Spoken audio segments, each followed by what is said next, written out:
Queens Gorkha signals regiment ब्रामकोटबाट सम्पूर्ण रेजिमेन्टका सदस्यहरू र परिवारजन र त्यस्तै गरेर ब्रिगेड अफ गोर्खाजका सम्पूर्ण सदस्यहरू र परिवारजन तथा सबै मनुष्य जाति र सबै प्राणीहरूको पनि कल्याण होस् भन्नका लागि गरिएको यस सप्ताह 7 दिवसीय सप्ताह कार्यक्रमको आज तेस्रो दिवसको हाम्रो कथा प्रसङ्ग प्रारम्भ हुन्छ र हिजोको प्रसङ्गमा हामीले चर्चा गरेको थियौं देवहुति र कपिलको संवाद चर्चा गर्यौं हिजोको है। अनि त्यस्तै गरेर देवहुति र कपिल संवादमा कपिलले सांख्य योगको विषयमा देवहुतिलाई बताउनु भएको छ र देवहुतिले त्यो सुनेर मुक्ति लाभ गर्नु भएको छ र त्यस्तै गरेर ध्रुव चरित्र पनि हामीले हिजो सुन्यौं, ध्रुव चरित्रको कथा पनि सुन्यौं। अनि प्राचीन बर्ही राजा र पुरञ्जनको उपाख्यान पनि हामीले श्रवण गर्यौं र ऋषभदेवको अवधूत वृत्ति तथा राजा भरतको मृग योनि प्राप्ति सम्मको कथा र शालिग्राम तीर्थ क्षेत्र महिमाको कुरा पनि, मुक्ति क्षेत्र महिमाको कथा पनि हामीले हिजो प्रसङ्ग चर्चा गर्यौं। अब यसरी राजा भरत कालीगङ्गाको किनारमा गएर तपस्या गरेर बसेको थिए, तर तपस्या गरेर बस्ने क्रममा के भयो त भने उनलाई एक दिन त्यहाँ एउटा गर्भिणी मृग चाहिँ त्यहाँ नदीको किनारमा पानी पिउन आएको बेलामा पछाडिबाट एउटा बाघले आक्रमण गर्नका लागि, त्यसलाई आहार बनाउनका लागि बाघको गर्जना सुनेपछि त्यो मृग चाहिँ पारी जान्छु भनेर उफ्रेर जाने बेलामा उसको के हुन्छ त भने बच्चा त्यहीँ जन्मिन्छ अनि त्यो माउ मृग चाहिँ खोलामा कालीगङ्गामा खसेर बगेर जान्छ। अनि त्यस समयमा चाहिँ के हुन्छ त भने भरत राजा त्यही नै किनारमा स्नान गर्नका लागि जाँदै थिए। यो कथा पनि अत्यन्त प्रतीकात्मक, अत्यन्त रोचक र हाम्रो जीवन कस्तो बनाउनु पर्छ भन्नेसँग सम्बन्धित छ है। त्यसकारणले गर्दा ध्यान दिएर सुन्नुहोला। र अनि त्यसपछि उनलाई के भयो त भने उनी त साधु वृत्तिका थिए, करुणा त आइहाल्यो, करुणा त गर्नु पर्यो। उनले करुणा गरे र करुणा गरेर त्यसलाई, त्यो बच्चालाई चाहिँ लगेर स्याहार सुसार गरेर त्यसलाई हुर्काए। अब हुर्काए, त्यो ठुलो हुँदै गएपछि उनलाई के भयो त भने त्यत्रो राज्य छोडेर आएको राजालाई चाहिँ त्यो मृगको बच्चामा मोह हुन पुग्यो, आसक्ति भयो मृगको बच्चामा है। घरिघरि त्यो मृगको बच्चा टाढा गयो भने पनि के हुन्थ्यो त उनलाई भने ओहो त्यो फेरि आएर म तपस्या गरेर बसेको बेलामा मलाई यसो त्यसले कानले छोएर मसँग खेल्न आउँछ त, मेरो काखमा बस्न आउँछ त भनेर सम्झिन थाले। यस्तो भएछ। अनि त्यसपछि एक दिन त के भयो त भने त्यो मृगको बच्चा अब हुर्किसकेको थियो, हुर्किसकेको मृगको बच्चा चाहिँ अर्को बथान आएको थियो, उसले आफ्नो बथान पाएको कारणले गर्दा त्यो बथानसँग हिँड्यो। अनि यता राजालाई चाहिँ त्यो मृगको बच्चा नफर्केपछि चाहिँ एकदमै राजा त्यसकै चिन्तामा परे। ओहो त्यो कहाँ गयो होला, के खायो होला, यस्तो चिन्ता। त्यत्रो राज्य, आफ्ना छोराहरू, परिवार सबैलाई छोडेर आएको थिए, तर त्यसरी छोडेर आएको राजालाई पनि पछि गएर के भयो त भने मृगको बच्चामा मोह हुन पुग्यो। र यसरी मोह हुने पुगेपछि उनले खानेकुरा पनि छाडिदिए र त्यही मृगको बच्चालाई सम्झेर उनी त्यहाँ देह त्याग गरे, प्राण त्याग गरे। त्यसपछि त्यो मृगको बच्चालाई अन्तिम समयमा सम्झेर देह त्याग गरेको कारणले गर्दा उनको जन्म के भयो त भने मृगकै जन्म भयो, मृग नै भएर जन्मे अर्को जन्ममा। अनि मृग भएर जन्मे पनि पूर्व जन्मको स्मरण थियो। त्यसैले उनले के गरे त भने त्यो कालन्जर क्षेत्रमा चाहिँ उनी जन्मेको थिए। कालन्जर क्षेत्रमा जन्मे पनि अनि फेरि आएर त्यहाँ कालीगङ्गाकै किनारमा बसेर चाहिँ त्यहीँको घाँस खाएर, त्यहाँ सन्तहरू थिए, सन्तहरूले तपस्या गर्ने गर्थे, तिनै सन्तहरूको नजिक नजिक जाने, सत्सङ्ग सुन्ने गर्थे उसले मृगको बच्चा भएर पनि, किनभने पूर्व जन्मको स्मरण भएको कारणले गर्दा। र त्यहाँ नै उसले त्यो देह त्याग गरेर अनि त्यसपछि अर्को जन्ममा चाहिँ एउटा सन्त ब्राह्मण कुलमा जन्म लिए। अनि अब सन्त कुलमा जन्म लिए, तर उनी के गरे त भने एकदमै जडवत व्यवहार गरे, किनभने यी हामीले गर्ने कर्महरू, ती कर्महरूले पनि यत्तिकै मुक्ति दिइहाल्दो रहेनछन्। हामी विचारयुक्त भएर ज्ञानमै जानुपर्ने रहेछ भनेर पहिलाको जन्मको स्मरण भएको कारणले गर्दा उनले त्यहीँ नै देह, त्यहीँ नै त्यो जुन जड भरत भएर जन्मेका थिए, फेरि सन्त कुलमा जड जस्तो व्यवहार गरे, त्यसकारणले उनको नाम नै जड भरत भनेर राखियो। उनलाई सबै कुराको ज्ञान थियो, स्मरण थियो, त्यसैले यो परम्पराहरूको जन्जालमा पनि, पारिवारिक जन्जालमा पनि उनी फसेनन्। र उनी कस्तो जडवत व्यवहार गर्थे त भने, जस्तो कि अब पिताले भनेको कुराहरू पनि यो गर भनेपछि त्यो काम गरिदिने, अनि त्यसपछि अरू आफैले विचार गरेर अरू कुराहरू नगर्ने, जे गर्ने भनेको छ त्यति गरिदिने, अनि शान्त भएर बस्ने। खान दिए खाने, खान नदिएदेखि मलाई भोक लाग्यो किन दिएनौ भनेर पनि नभन्ने, त्यस्तो खालको व्यवहार उनले गरे। र अनि पछि पिता वानप्रस्थी भइसकेपछि दाइ भाउजूले एकदमै दिक्क परे, केही कामै नगर्ने, यसो केही भन्यो त्यति गरिदिने, अरू आफैले विचार गरेर केही नगर्ने भएको कारणले गर्दा यसलाई त खेत कुर्न पठाउँ भनेर खेतमा अरू गाईबस्तुहरू आएर खेत खाइदिन्छन्, बाली खाइदिन्छन् भनेर खेत कुर्नका लागि पठाएका थिए। उनी के गरे त भने उनी हेरेर बसे, त्यस्तो जडवत थिए उनी। गाईबस्तुहरू आए, खेत खाए, त्यो बाली खाए, अनि गाईबस्तुहरू गए, उनी मात्रै हेरेर द्रष्टा भावमा थिए उनी, त्यसकारणले उनी द्रष्टा रूपमै रहे। यस्तो गरे। अनि त्यसपछि अब दाइ भाउजूले चाहिँ यस्तो केही नगर्ने भएपछि यसलाई त निकालिदिनु पर्यो भनेर घरबाट निकालिदिए। निकालिदिएपछि त्यत्तिकै भौतारिँदै हिँडेको थिए, उनी दुःख मानेको थिएनन्, किनभने उनी ज्ञानी थिए। र त्यसपछि हिँड्दै जाँदाखेरि त्यहाँ दस्यु राज, त्यो जङ्गलमा बस्ने रहने एउटा जाति थिए, त्यहाँको दस्यु राजाले चाहिँ एउटा व्रत बसेको रहेछन्। त्यो व्रतको पारायण गर्नका लागि मानिसको बलि दिने तिनीहरूको प्रचलन रहेछ। अनि मानिस बलि दिनका लागि लगेको मानिस चाहिँ के भएछ त भने भागेर गएछ। त्यसपछि फेरि अर्को मानिस चाहियो भनेर उनीहरू खोज्दै हिँडेको थिए। अनि खोज्दै हिँडेको बेलामा जड भरतलाई देखे। अनि जड भरतलाई देखेपछि उनीहरूले फकाए, ल हामीसँग जान्छौ, मिठो मिठो खान पाइन्छ भनेर भने। जान्छु भनेर भने। अनि तर उनले थाहा पाए कि बलि दिनका लागि लैजान खोजेका हुन् भनेर उनीहरू कुरा गरेको सुने उनले। तर पनि उनलाई बाँधेर समातेर लैजान खोजेको थिए। म आफै गइहाल्छु नि, मलाई समाउनु पर्दैन भनेर उनी पछि पछि लागेर, उनीहरूको अझै अघि लागेर गए। अनि त्यसरी उनी त्यहाँ पुगे। त्यहाँ पुगेपछि उनलाई त स्नान गराए, एकदमै अलङ्कारहरू श्रृङ्गार गराइदिए। अनि त्यसरी श्रृङ्गार गराएर उनलाई के गरे त भने मिठो मिठो खाना दिए।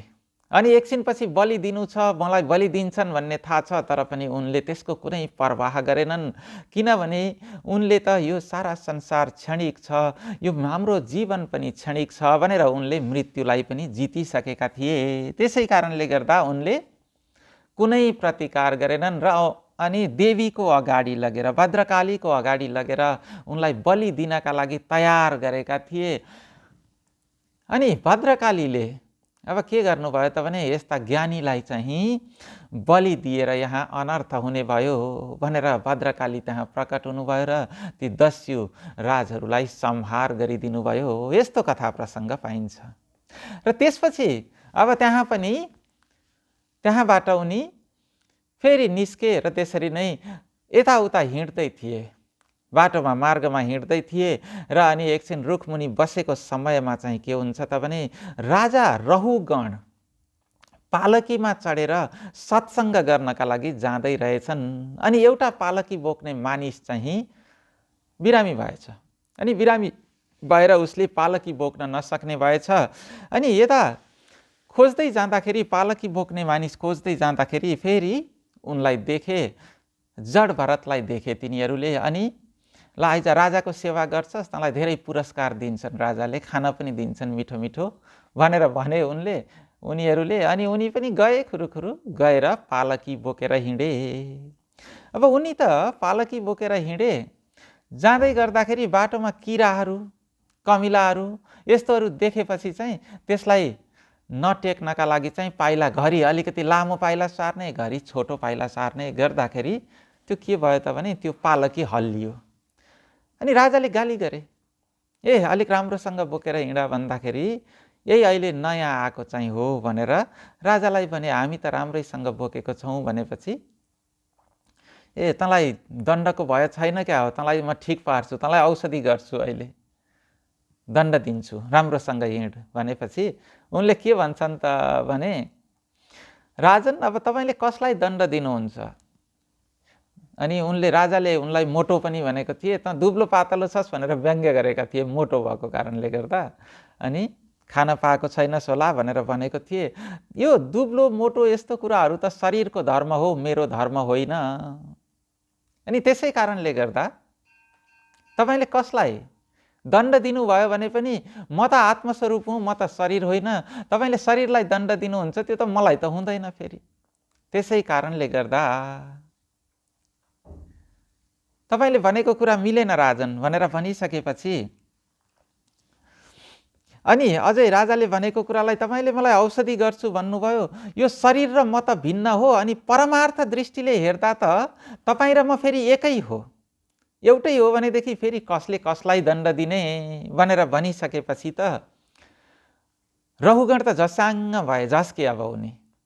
अनि झस्साङ्ग भएर झस्केपछि चाहिँ उनले झरे, त्यहाँबाट त्यो पालकीबाट झरेर उनी ती जड भरतको शरण परे र शरण परेर उनले भन्छन् कि नाहम विशङ्के सुरराज वज्रान् नत्रक्षशूलान् न यमस्य दण्डात् नाग्न्यर्क सोमानिलवित्तपास्त्रात् शङ्के वृषं ब्रह्मकुलावमानात्।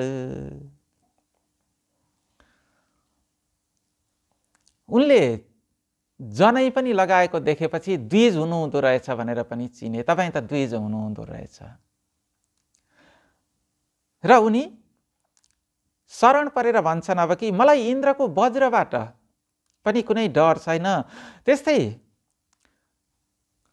भगवान महादेवको त्रिशूलबाट पनि अथवा यमराजको दण्डबाट पनि मलाई यी कुराहरूबाट कुनै भय छैन। मलाई यी कुराहरूले केही गर्न सक्दैनन्, केही मेरो नाश गर्न सक्दैनन्, क्षति गर्न सक्दैनन्। तर मलाई चाहिँ सन्तको अपमानबाट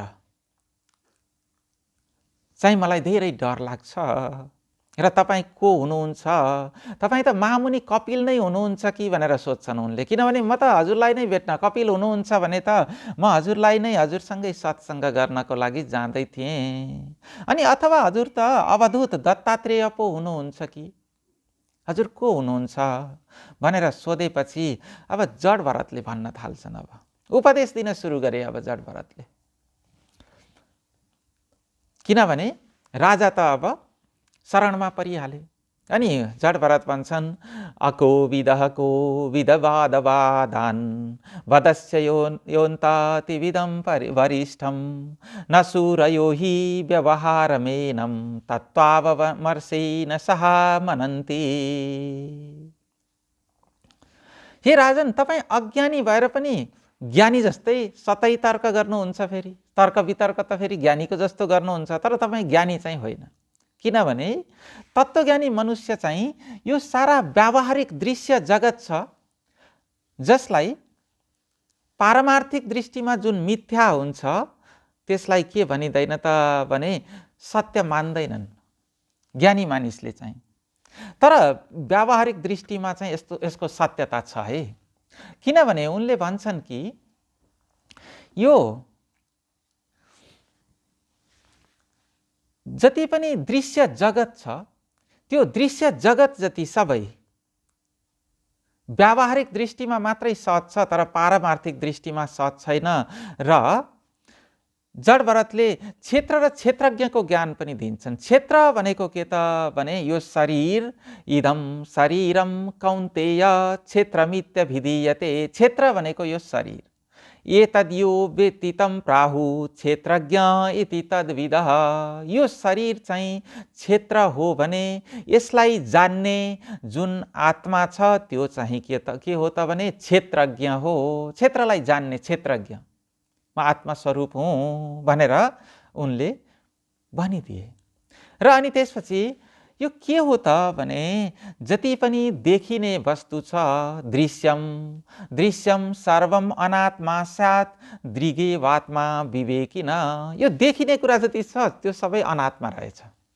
यो एकदमै गहिरो अब वेदान्तको कुरा पनि आएको छ है। यहाँ भवाटवी वर्णन गर्दै हुनुहुन्छ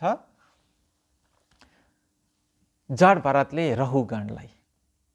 यसलाई एकदमै ध्यान दिएर सुन्नुपर्ने हुन्छ बुझ्नका लागि।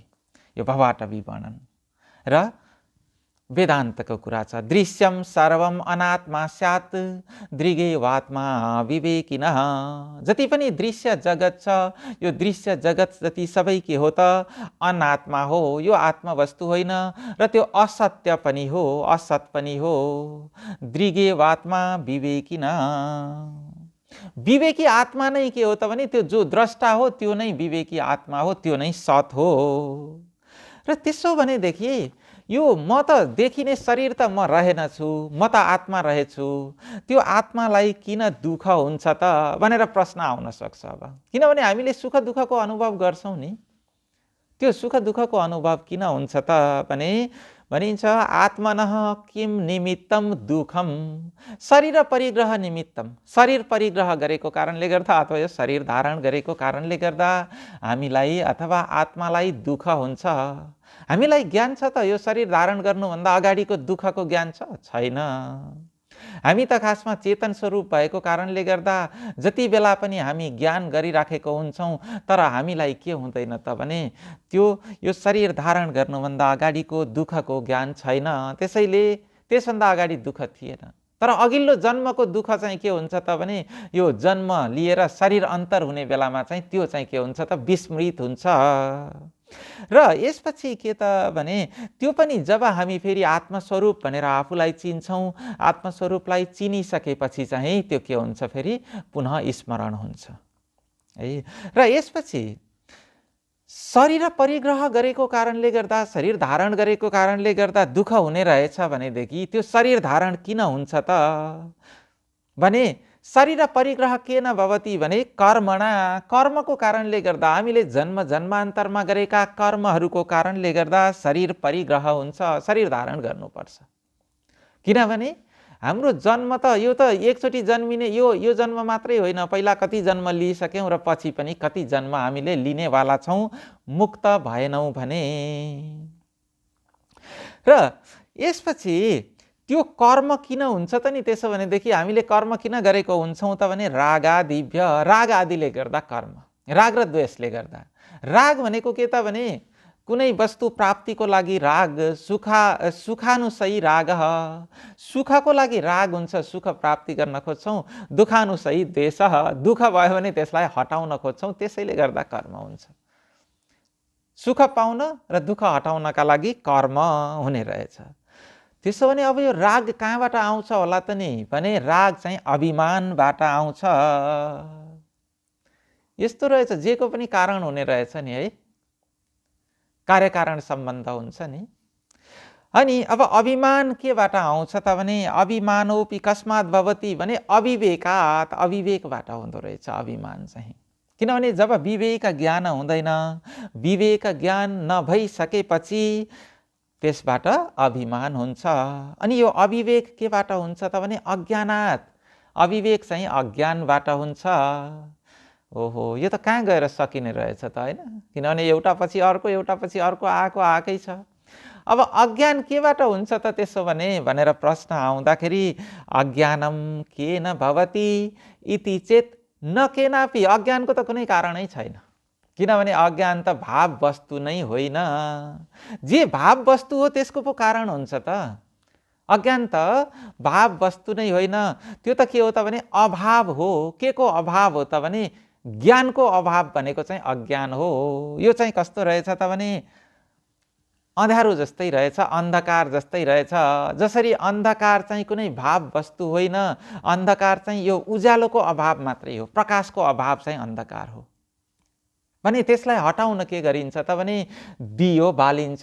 हामीले पूजा गर्दाखेरि दियो बाल्नुको प्रतीकात्मक अर्थ चाहिँ यही नै रहेको छ। हामीले परम्परा अनुसार के छ त भने प्रातः सन्ध्या बिहानको सन्ध्यामा पनि भगवानको पूजा गरेर दियो बाल्छौँ भने अनि सायं सन्ध्यामा पनि र अरू बेलामा पनि पूजा गर्ने बेलामा चाहिँ हामीले दियो बाल्छौँ।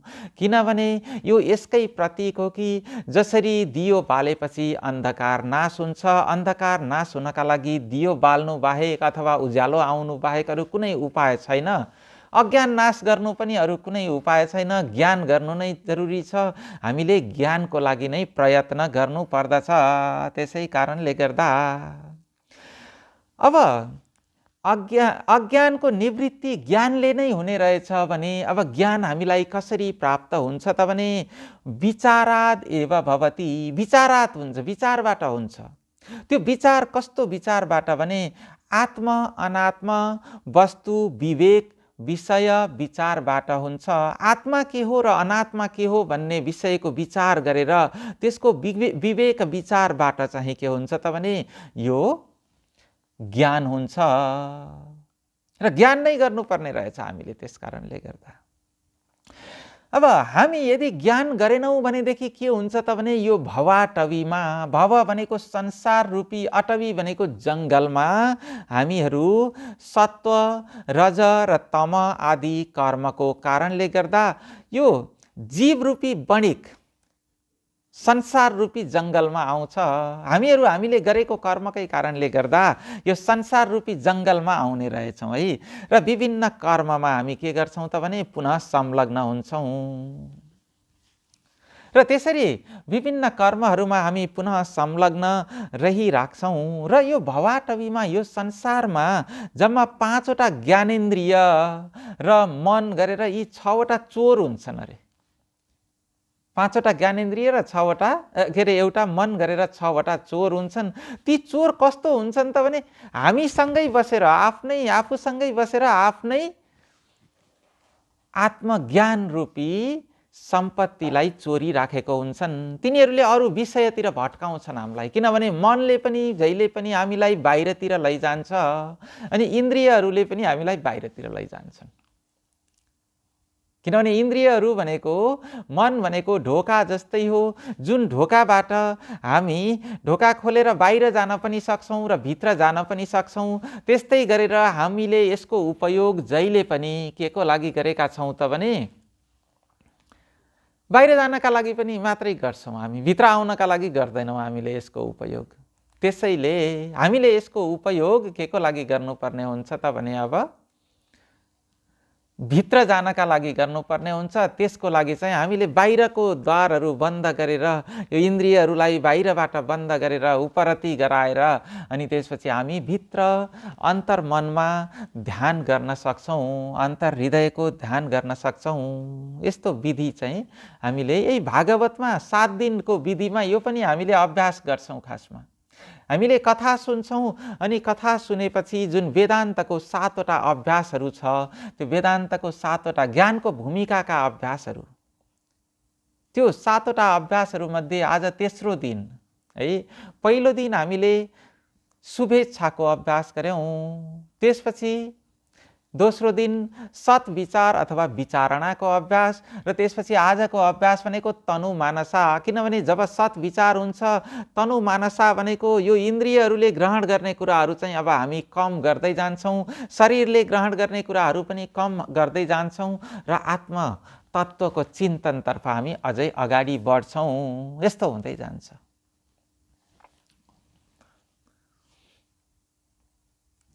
र यो भवाटवीमा भएका जुन 5 ज्ञानेन्द्रियहरू छन्, यिनीहरूले हामीलाई जहिले पनि बाहिर लगिराखेका हुन्छन्।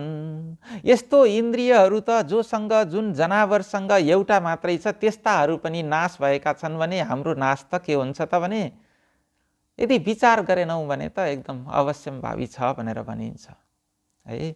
के भनेको छ त भने कुरङ्ग मातङ्ग पतङ्ग भृङ्ग मीना हताः पञ्चभिरेव पञ्च एकः प्रमादी स कथं न हन्यते यः सेवते पञ्चभिरेव पञ्च। यो कुरङ्ग भनेको मृग, अनि त्यसपछि मातङ्ग हात्ती, पुतली, अनि भँवरा र माछा, यी पाँचवटा जीवहरू, यिनीहरूको एक एकवटा इन्द्रियहरूको कारणले गर्दा यिनीहरू नाश हुन्छन् भने मानिससँग त यो पाँचवटै इन्द्रियहरू छन्। ती पाँचवटै इन्द्रियहरूको बसमा परेको कारणले गर्दा यिनीहरूकै इन्द्रिय रूपी चोरको फन्दामा परेर नाश हुन्छ भनेर मानिसको नाश त झन् निश्चित छ यदि विचारयुक्त भएन भने भनेर यहाँ भनिएको छ। अब यिनीहरूमा सबैको कथा प्रसङ्ग छ, छुट्टा छुट्टै कथा प्रसङ्गहरू जुन अति लामो हुन्छ। आज म भँवराको उदाहरण चाहिँ दिन्छु। जस्तो भँवरा चाहिँ के को लागि त भने उसले कमलको रस खानका लागि कमलको रसमा लोभिन्छ भँवरा। अनि कमलको रसमा लोभिएपछि ऊ के गर्छ त भने गएर कमलको फुलमा रस खानका लागि बस्छ। बसेपछि ऊ त्यहाँबाट निस्कनै बिर्सिन्छ, किनभने त्यही रसमा लोभिएर त्यहाँ बसेको बसेकै गर्छ। अनि बसेको बसेकै गरेपछि चाहिँ जब सूर्य अस्त हुन्छ, सूर्य अस्त भइसकेपछि के हुन्छ त त्यो कमलको फुल चाहिँ बन्द हुन्छ। बन्द भएर त्यो भित्रै थुनियो। अब अनि कमलको फुल बन्द भएर भित्र थुनिएपछि त्यो भँवरा खासमा के हुन्छ त भने यस्तो काठहरू पनि छेडेर उसले गुण लगाउने हुन्छ, बस्ने ठाउँ बनाउने हुन्छ। तर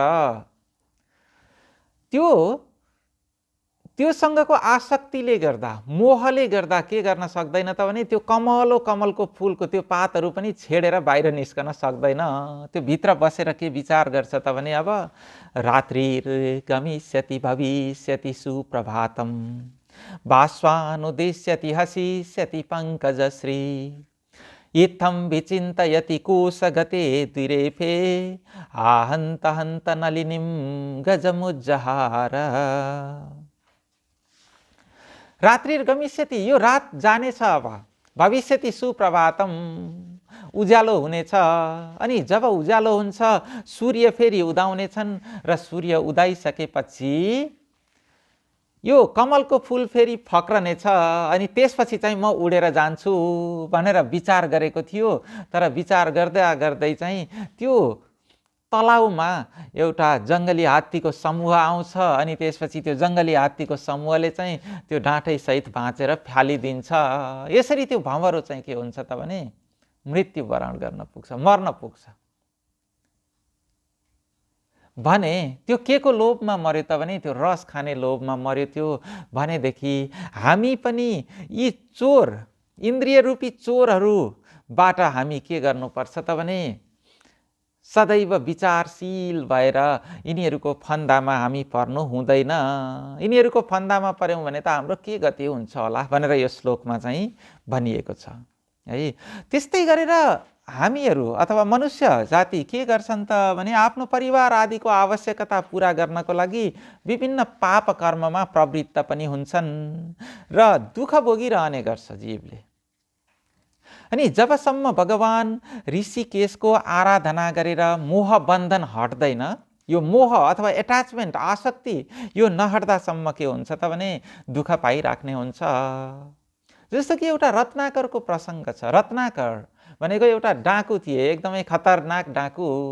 उनले त्यसरी नै सबैलाई चोर्दै लुट्दै मानिसहरू मार्दै अनि त्यसपछि आफ्नो परिवार पालन गरेको थिए। एक दिन नारदजी आइपुगेछन् त्यहाँ।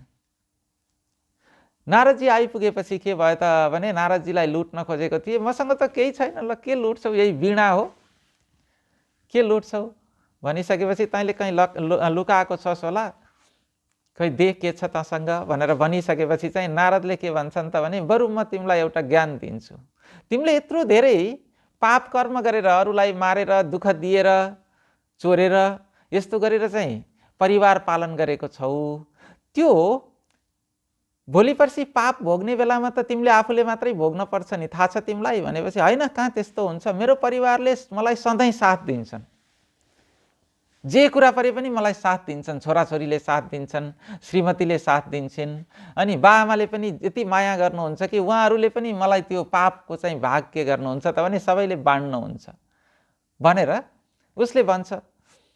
होइन होइन, त्यस्तो हुँदैन, त्यो पाप कसैले भोग्दैनन्, नपताए गर सोधेर आऊ भनेपछि त भाग्नलाई चाहिँ मलाई यस्तो बताउँदैछस् भनेपछि मलाई यहाँ बाँधेर छोड, अनि त्यसपछि म कसरी भाग्न सक्छु र, अनि ल गएर सोधेर आऊ भनेपछि गएर सोद्धाखेरि त पहिला बाआमालाई सोधे। बाआमालाई मैले यस्तो पाप कर्म गरेर तपाईँहरूलाई यहाँ पालन गर्दैछु, अहिले तपाईँहरूले यो पापको भागी त म मात्रै हुन पर्दैन नि, तपाईँहरू नै हुनुहुन्छ नि भनेर सोद्धाखेरि हामीले तँलाई सानोमा हुर्कायौँ, त्यो कसरी अब हाम्रो पालन गर्ने भन्ने कुरा त तेरै कुरा हो, पाप कर्म गरिस् भने तैँले नै त्यसको फल पुरै तैँले नै भोग्नुपर्छ, हामी त भोग्दैनौँ। पुण्य कर्म गरे पनि त्यो तैँले नै भोग्ने हो, जसरी पुण्य कर्म गरेर हामीलाई पाल्छस् कि पाप कर्म गरेर पाल्छस् भनेर भनिदिनु भयो बाआमाले। अनि त्यसपछि ओहो म त गल्तीमा पो रहेछु भन्ने भयो उसलाई। अनि श्रीमतीले त पक्कै पाप कर्म पनि सेयर गर्ने हुन्छ भनेपछि श्रीमतीसँग सोधेको, श्रीमतीले पनि मलाई तपाईँले पाल्छु भनेर विवाह गरेर ल्याउनु भएको, मैले त त्यो पाप कर्मको फल किन भोग्छु र भनेर भनिन् श्रीमतीले पनि। अनि त्यसपछि छोराछोरीसँग सोधेका, छोराछोरीले सोधेको, छोराछोरीले पनि हामी त भोग्दैनौँ भनिसकेपछि चाहिँ ऊ फर्केर गयो र त्यो मुनिलाई फुकाइदियो, नारदलाई फुकाइदियो। अनि त्यसपछि तिनै नारदको शरणमा पर्यो, हजुरले मेरो आँखा खोलिदिनु भयो, ल मेरो कल्याणको बाटो देखाइदिनुहोस् भनेपछि राम भगवानको मन्त्र जप गर्ने, राम मन्त्र जप गर्नका लागि भनेर बताइदिए नारदले। तर उनले उल्टो जपेको कारणले गर्दा बरु उल्टै बताइदिए। अनि मरा भनेर जप गर्न लगाएपछि चाहिँ त्यो पछि सुल्टो भएर राम राम भएर चाहिँ त्यो राम नाम मन्त्रले चाहिँ उनी मुक्त भए र उनले उनी पछि गएर वाल्मीकि बनेको छन्। वाल्मीकि रामायणको रचना गरे, भगवानको लीला गान गरे उनले। यसरी उनी मुक्त भए। यसरी भगवानको नाम मन्त्रको यस्तो महिमा छ, ठुलो महिमा छ। मन एकाग्र गराइहाल्छ त्यसले र हामीलाई मुक्ति प्रदान गर्छ। र त्यसैले हामीले पनि के गर्नुपर्छ त भने भगवत आराधना रूपी खड्गले मोहबन्धन काटेर मुक्त हुनु पर्दछ। र पुण्य कीर्ति भगवानको प्राप्तिको लालसा हुने बित्तिकै अरू के हुन्छ त भने अरू विषय भोगको इच्छाहरू त हटेर गइहाल्छ। त्यो इन्द्रियहरूको विषय वासनातर्फ, भोगतर्फ चाहिँ मन जाँदैन। यस्तो रहेको छ। अब यसमा विभिन्न प्रतीकहरू रहेका छन्। यो जड भरतको अत्यन्त गहन यो कथा प्रसङ्ग छ। हाम्रो जीवन कस्तो बनाउने त भन्ने प्रसङ्ग चाहिँ यसबाट हामीले बुझ्न सक्छौँ।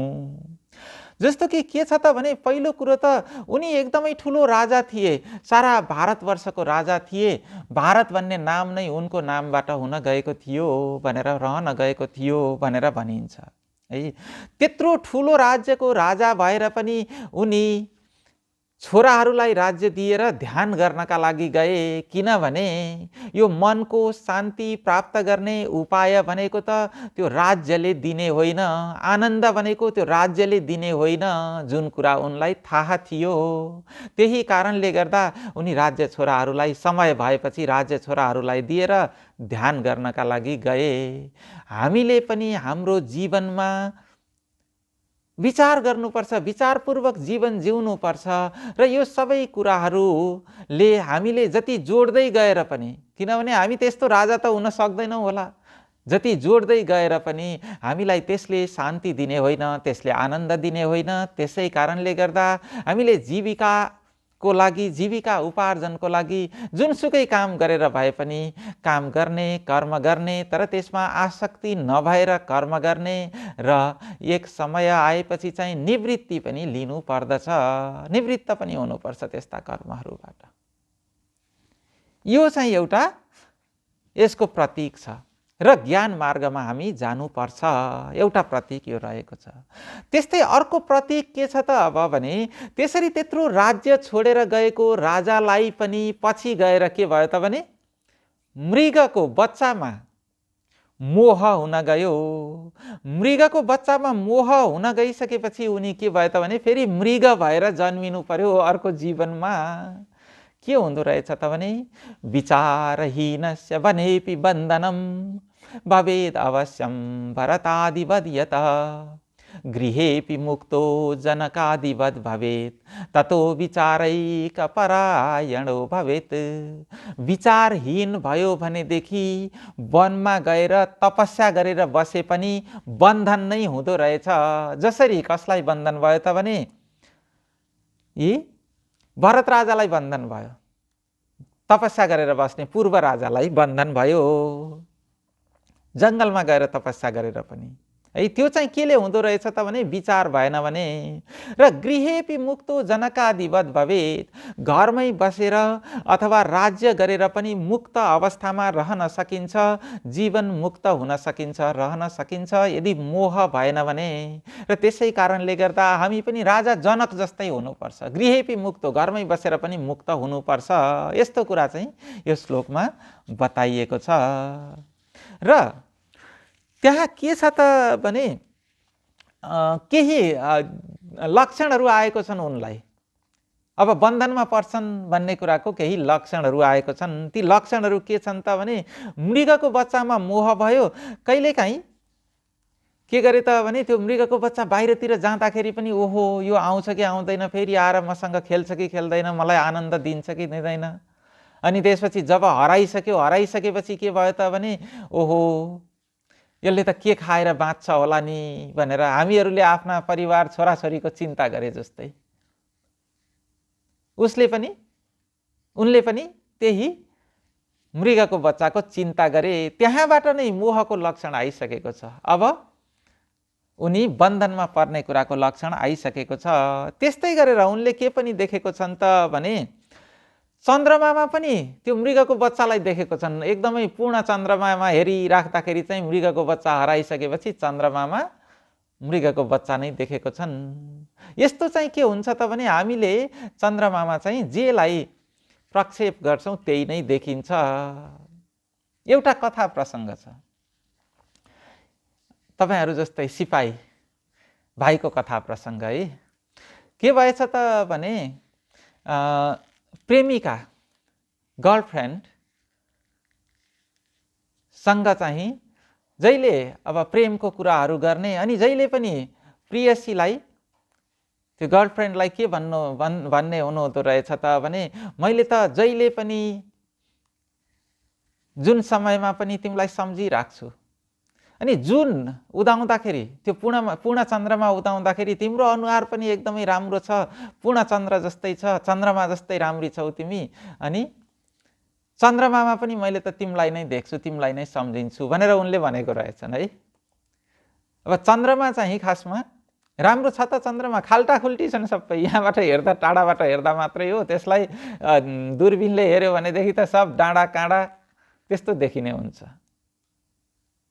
खासमा सुन्दर छैन हैन रियलमा चाहिँ, तर यहाँबाट हेर्दाखेरि हामीले सुन्दर देख्छौँ। अनि त्यसपछि के भएछ त भने एकचोटि अब एक्सर्साइजमा जाँदाखेरि, सर्भाइभल ट्रेनिङमा जाँदाखेरि चाहिँ त्यो भाइलाई चाहिँ के भएछ त भने एउटा सिपाही भाइलाई चाहिँ अब त्यहाँ नाइट नेभिगेसन पनि गर्नुपर्ने, अनि त्यो नेभिगेसनमा कता हराएर अनि त्यसपछि खानेकुरा सकिएर चाहिँ एकदमै भोक लागेछ। अनि सुइया सुस्केरा गर्दै रुखमुनि बसेको थिए, त्यति बेलै चन्द्रमा उदाए। अनि चन्द्रमा उदाउँदाखेरि त उनले आज त के देखे त भने त्यो प्रियसीलाई, गर्लफ्रेन्डको अनुहार देखेनन् आज त। त्यहाँ त्यो कुक हाउसमा हामी खान जाँदाखेरि चाहिँ टोटीला राप दिन्छ नि, त्यही टोटीला ठुलो रोटी जस्तो देखे के। भनेपछि के हुन्छ त भने भोक लागेको बेलामा चाहिँ त त्यो सुक्खा रोटी देख्ने रहेछ। त्यसै कारणले गर्दा यहाँ जे प्रक्षेप गर्छ त्यही नै देखिन्छ। उनले पनि चन्द्रमामा उनले चाहिँ के देखे त भने ती भरत राजा जो पूर्व राजा थिए, ध्यान गरेर बसेको थिए, उनले चाहिँ त्यो चन्द्रमामा पनि त्यही मृगको बच्चा देखे, मृग शावक देखे। यसले गर्दा नै उनको के भयो त भने त्यहाँबाट बन्धनमा परे, मृग भएर जन्मे। अनि तर मृग भएर जन्मेर पनि पूर्व जन्मको संस्कार अथवा सम्झना रहेको कारणले गर्दा उनी साधु सङ्गति गरे। त्यस जन्ममा पनि उनले र साधु सङ्गति गरेर अर्को जन्ममा चाहिँ फेरि मनुष्य भएर जन्मे र अब अर्को जन्ममा त उनी ज्ञानी नै भएर जन्मेको थिए, तर उनी के गरे त भने कर्म जे लगाइदिए पनि गरे। राजाको भारी बोक्ने, राजाको के अरे पालकी बोक्ने काम पनि गरे, गाईबस्तु हेर्ने काम पनि गरे, खेतको काम पनि गरे, जे लगाइदिन्छन् त्यो कर्म गरे, तर कुनै पनि कर्ममा आसक्ति भएनन्, आसक्त भएनन् र मोह गरेनन्। यसरी मोह नराखिकन गरेको कर्मले नै के हुन्छ त भने मुक्ति लाभ दिन्छ भन्ने अर्को प्रतीक हो यसको। मोह भयो भने बन्धन हुन्छ, मोह भएन भनेदेखि मुक्ति लाभ हुन्छ। र अनि त्यसपछि यस्तो भगवानको कथा प्रसङ्ग, यस्तो सत्सङ्ग अथवा साधुको सङ्गत गरेको कहिल्यै पनि खेर जाँदैन भन्ने तेस्रो प्रतीक छ यसमा। अब त्यो प्रतीक कसरी त भने त्यो मृगको बच्चा, जुन मृगको बच्चा भरत तपस्या गर्ने भरत राजाको सङ्गतमा आएको थियो, त्यही मृगको बच्चा चाहिँ अर्को जन्ममा त्यो रहुगण राजा भएर जन्मेको थियो। हेर्नुहोस् है, त्यो जो राजाको पालकी बोकेर पछि के गरे तिनले ज्ञान दिए नि, त्यो रहुगण राजा भएर जन्मेको त त्यही मृगको बच्चा थियो।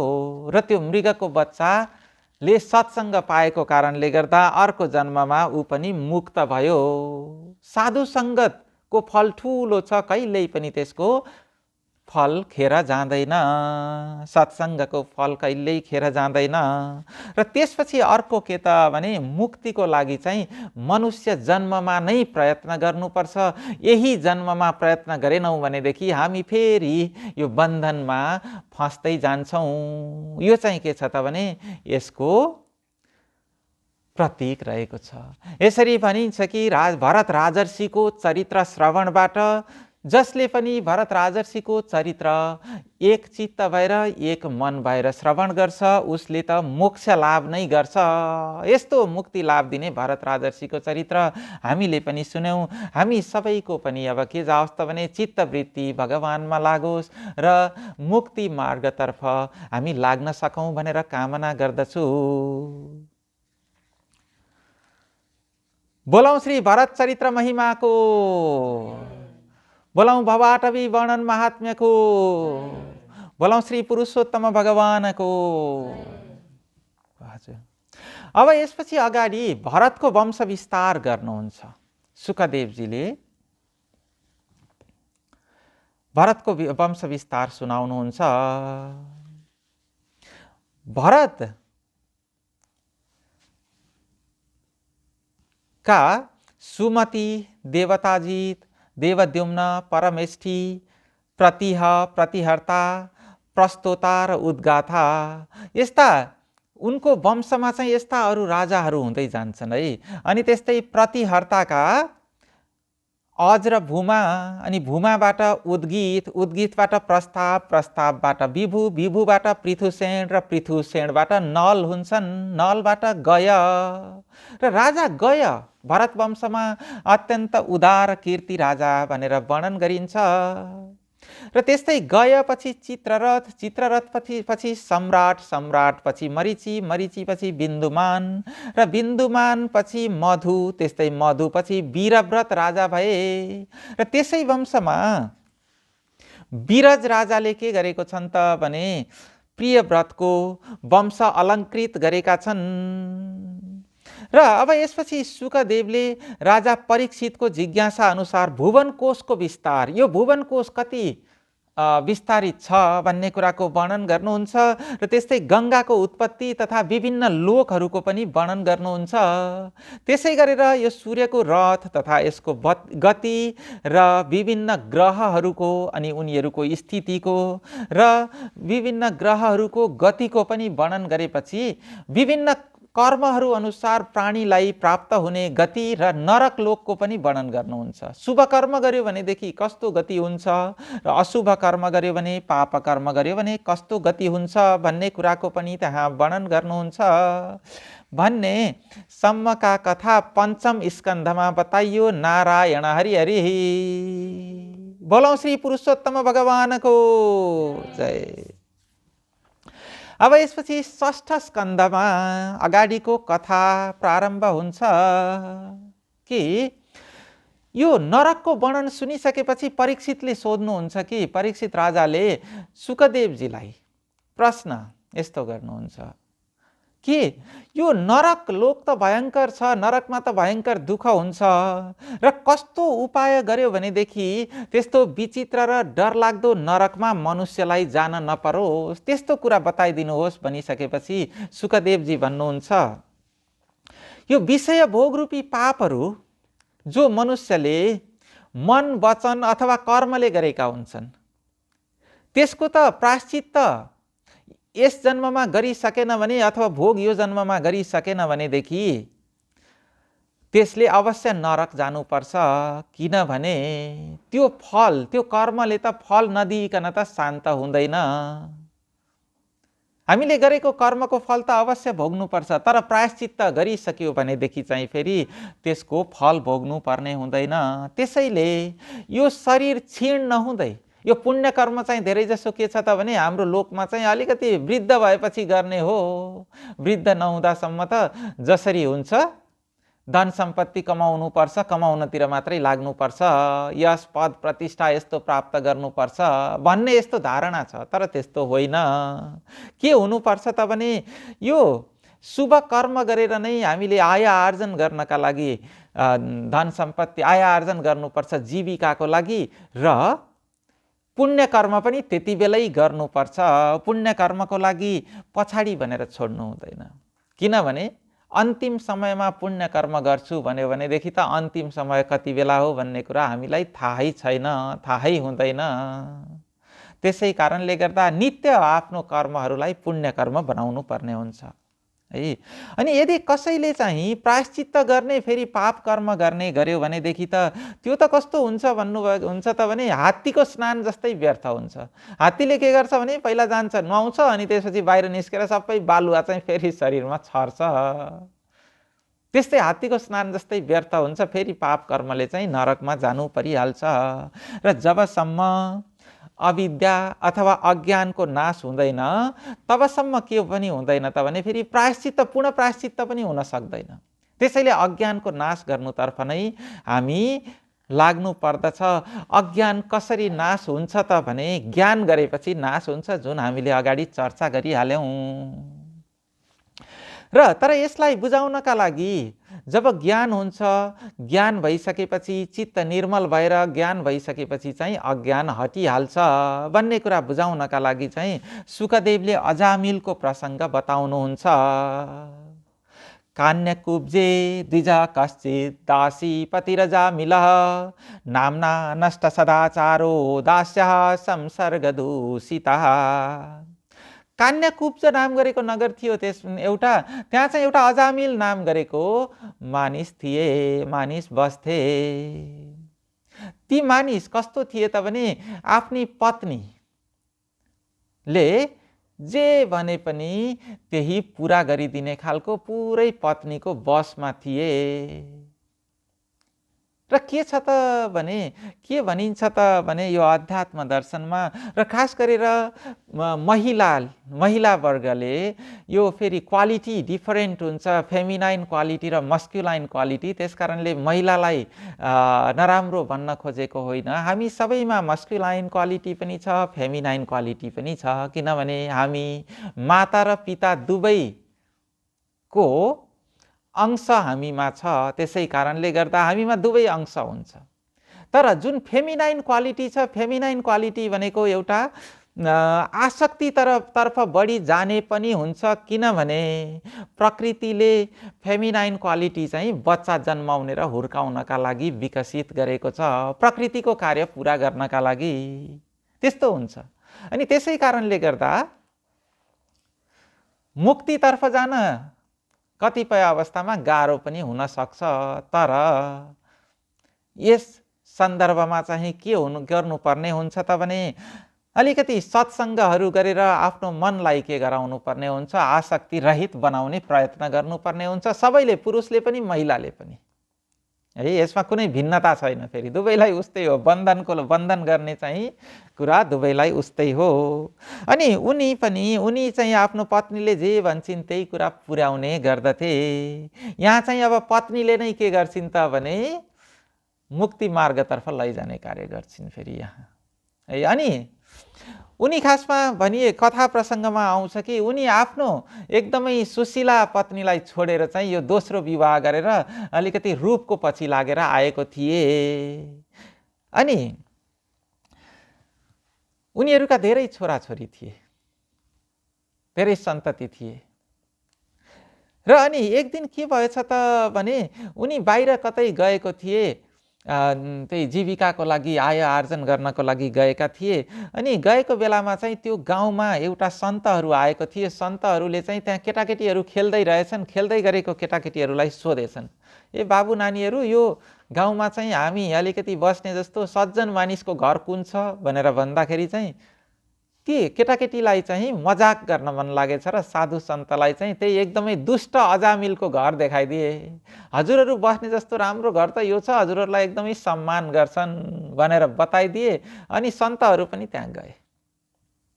अनि त्यहाँ गए जाँदाखेरि पत्नी रहेछिन्, अनि उनी चाहिँ रहेनछन्, अजामिल चाहिँ रहेनछन्। ल हामी त अब यहाँ यो घर राम्रो छ भनेर हामीले बास पाइन्छ भनेर यहाँ बस्नका लागि आयौँ भनेपछि चाहिँ उनलाई थाहा रहेछ कि सन्तहरूको अपमान गर्नु हुँदैन, सन्तहरूलाई सेवा गर्नुपर्छ, त्यसको फल प्राप्ति हुन्छ भनेर उनलाई थाहा रहेछ। त्यसैले उनले बस्नका लागि स्थान दिइन्। अनि पतिले चाहिँ के गर्थे त भने पति त दुष्ट कर्म थिए, त्यसो भएर आउने बित्तिकै गाली गरेको थिए। तर पत्नीले चाहिँ सम्झाइन्, सन्तको सेवा गर्नुपर्छ, सन्तलाई यहाँ आज बस्न दिनुपर्छ भनेपछि तिमीले भन्छौ भने हुन्छ। यस्तो राम्रो कुरा त सुन्न पर्यो नि, होइन? उनले पनि सुने। अनि त्यसपछि चाहिँ खानेकुराहरू बनाउने कुराहरू सबै व्यवस्था भयो। सन्तहरूले पनि विचार गरे अब हामी बसिसकेपछि त सन्तले त के गर्नु पर्यो त भने केही कृपा त गरेर जानु पर्यो, किनभने साधु सङ्गत त कहिल्यै पनि निष्फल हुँदैन। अनि सोधे तिमीहरूका कतिजना छोराछोरी छन् भनेर सोद्धाखेरि 9वटा छोराछोरीहरू छन्, अब 10औँ चाहिँ आउनेवाला छ भनेर भन्यो उसले है। ल अब त्यसपछि 10औँ आउनेवाला चाहिँ सन्तहरूले यसो विचार गरेर हेरे, तिमीहरूको छोरा जन्मिनेछ, त्यसको नाम चाहिँ नारायण राख भनेपछि उसले कहाँ त्यस्तो पुरानो नाम राख्ने, अलिक मोडर्न नाम राख्नु पर्यो नि भनेर उसले भनेको थियो। तर उनले के भनिन् त भने होइन, सन्तले भनेपछि चाहिँ राख्नुपर्छ भनेपछि ल हुन्छ त तिमीले भन्छौ भने भनेर जन्मेपछि नारायण नै राखे।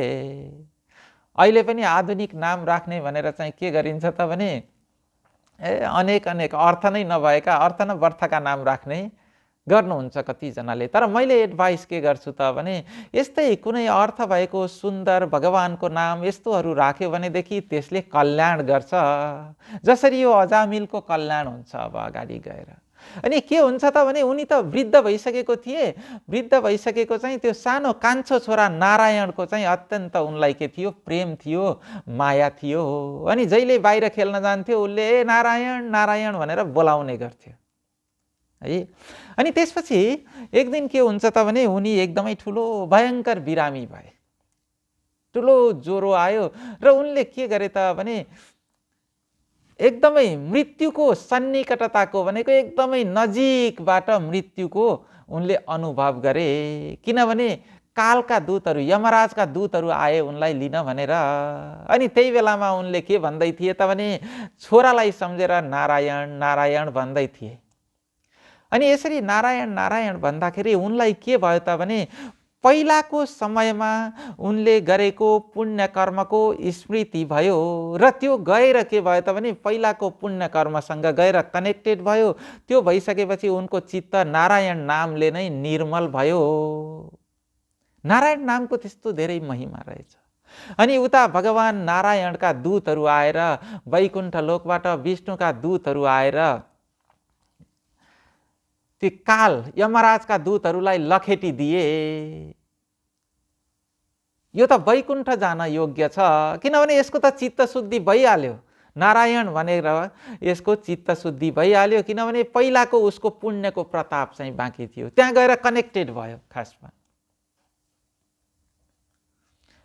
कनेक्टेड भएको कारणले नै उनले के गरे त भने नारायण भनेर छोरालाई सम्झिँदा सम्झिँदै उनले भगवानलाई नै, भगवानकै स्मृति भयो। नत्र भने भगवानको स्मृति हुँदैन। यो अन्तिम समयमा मर्ने बेलामा निकै दुःख हुन्छ, अरू कुराको स्मृति हुन्छ भनेर भनिन्छ। केही कथा प्रसङ्गहरू छन् मर्ने बेलामा जे जे स्मृति गर्यो त्यही हुन्छ भन्ने कुरा र मर्ने बेलामा के को स्मृति हुन्छ त भन्ने कुराको विषयमा पनि। एउटा के थिए त भने एउटा सेठ थिए। त्यो सेठ चाहिँ सेठहरू के गर्छन् त भने व्यापार गर्छन्, जिन्दगीभर व्यापार गरेर उनीहरू पैसा कमाउँछन् र के गरे त भने अन्तिम समयमा एकदमै उनी पनि बिरामी परेको थिए। त्यो बिरामी परेको बेलामा चाहिँ वैद्यहरू बोलाए छोराहरूले वैद्य बोलाए छोराछोरीले र त्यसपछि उपचार गरे। अनि वैद्यले अब हुन त हुँदैन तर पनि के त भने अब अन्तिम वाक्य पनि बसिसकेको थियो, अन्तिममा केही बोल्न चाहिँ सक्नुहुन्छ उहाँ भनेर उनीहरूले केही औषधि दिएको थिए। अनि त्यो अचेत भएर लडेकोलाई होस आयो। होस आएपछि के गरे त भने ए जेठो त कहाँ छस् भनेर जेठो छोरालाई सोधे, माइलो छोरालाई सोधे, 3-4 जना कतिजना छोराहरू थिए सबैलाई सोधे। अनि त्यसपछि श्रीमतीलाई सोधे, श्रीमती पनि त्यहीँ छु यहीँ छु हामी सबै यहीँ छौँ नजिकै छौँ भनेर भनेपछि चाहिँ अनि बुहारीलाई पनि सोधे, बुहारी भनेपछि बुहारीले म पनि यहीँ छु बुवा भनेपछि चाहिँ उनलाई के को स्मृति भयो त भने अब त्यो पसलको स्मृति भयो। किनभने उनले जिन्दगीभरि त्यो पसलभन्दा बाहेक अरू केही गरेकै थिएनन्। नारायण स्मृति गर्नुपर्ने स्मृति के को भयो त भने पसलको स्मृति भयो। ए त्यसो भने दोकानमा को छ त नि, दोकान बन्द गरेको छौ क्या हो भनेर त्यो मर्ने बेलामा चाहिँ दोकानको स्मृति भयो उनलाई। अनि त्यसपछि के भयो त भने उनले देह त्याग गरिहाले।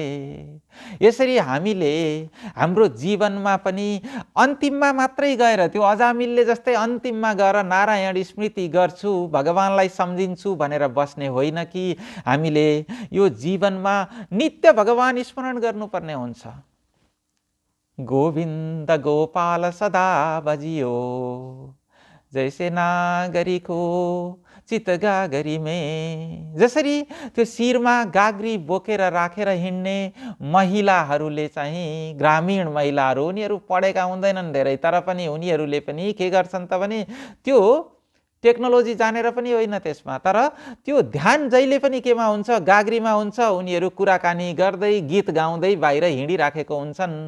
त्यसरी नै हामी यो संसारमा जेसुकै कर्म गर्दै गरे पनि चित्त जहिले पनि भगवानमा स्मरण भगवानको स्मरण गरिराख्ने त्यो गरायौं भने नै हाम्रो जीवनको अन्तिम समयमा भगवान स्मरण हुन सक्छ, नत्र भने हुन सक्दैन।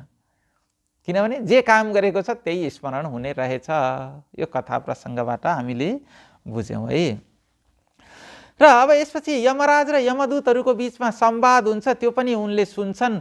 अनि यमदूतहरूलाई चाहिँ यो यमराज र यमदूतलाई के गर्छन् त भने यमदूतहरूले चाहिँ हामी त त्यसलाई लिन गएको थियौं, विष्णुका दूतहरूले चाहिँ फर्काइदिए, हजुरले भनिदिनुहोस् कसलाई चाहिँ हामीले लिन जाने हो भनेपछि जसले विष्णु स्मरण गर्छ, जो भगवान विष्णुको भक्त छ, जसले नारायण स्मृति गर्छ, यसरी भगवानको स्मरण गर्नेहरूलाई चाहिँ तिमीहरू लिन नजाऊ। किनभने भगवान नारायण नै मेरो पनि स्वामी हुनुहुन्छ, मालिक हुनुहुन्छ, उहाँकै निर्देश अनुसार मैले काम गर्ने हो भनेर यमराजले भनिदिए आफ्ना दूतहरूलाई है।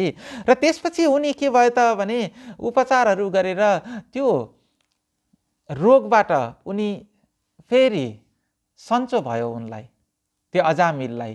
त्यसपछि चाहिँ अब उनी के गरे त भने त्यसपछि त उनलाई वैराग्य आयो, किनभने नारायण स्मृति भइसकेको कारणले गर्दा। अनि उनी त हरिद्वार गएर चाहिँ भगवानको ध्यान गरेर मुक्त भए भन्ने कुरा चाहिँ यहाँ यो कथा प्रसङ्गमा बताइएको छ।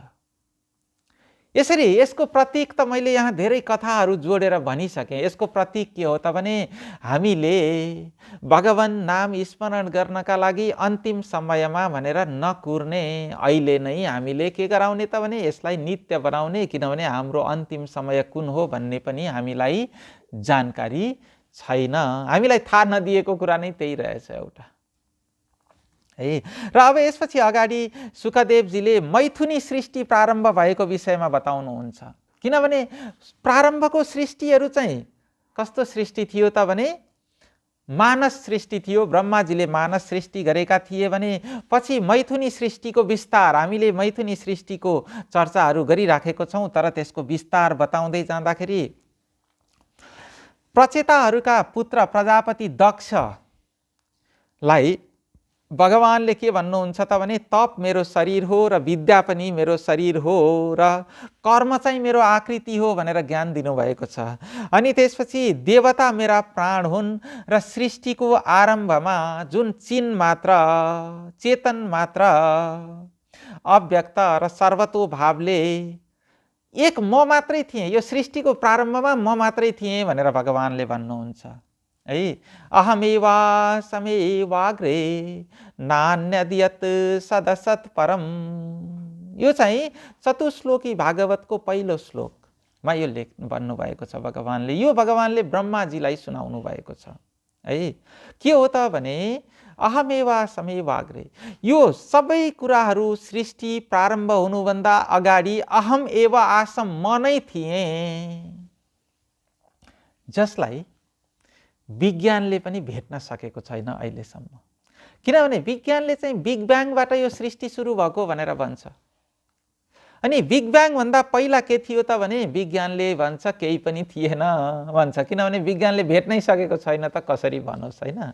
भगवानले भन्नुहुन्छ यो सृष्टि प्रारम्भ हुनुभन्दा अगाडि पनि म नै थिएँ। किनभने कुनै पनि कुरा नभइकन त केही पनि कुरा अगाडि सृष्टि हुँदैन, आउँदैन।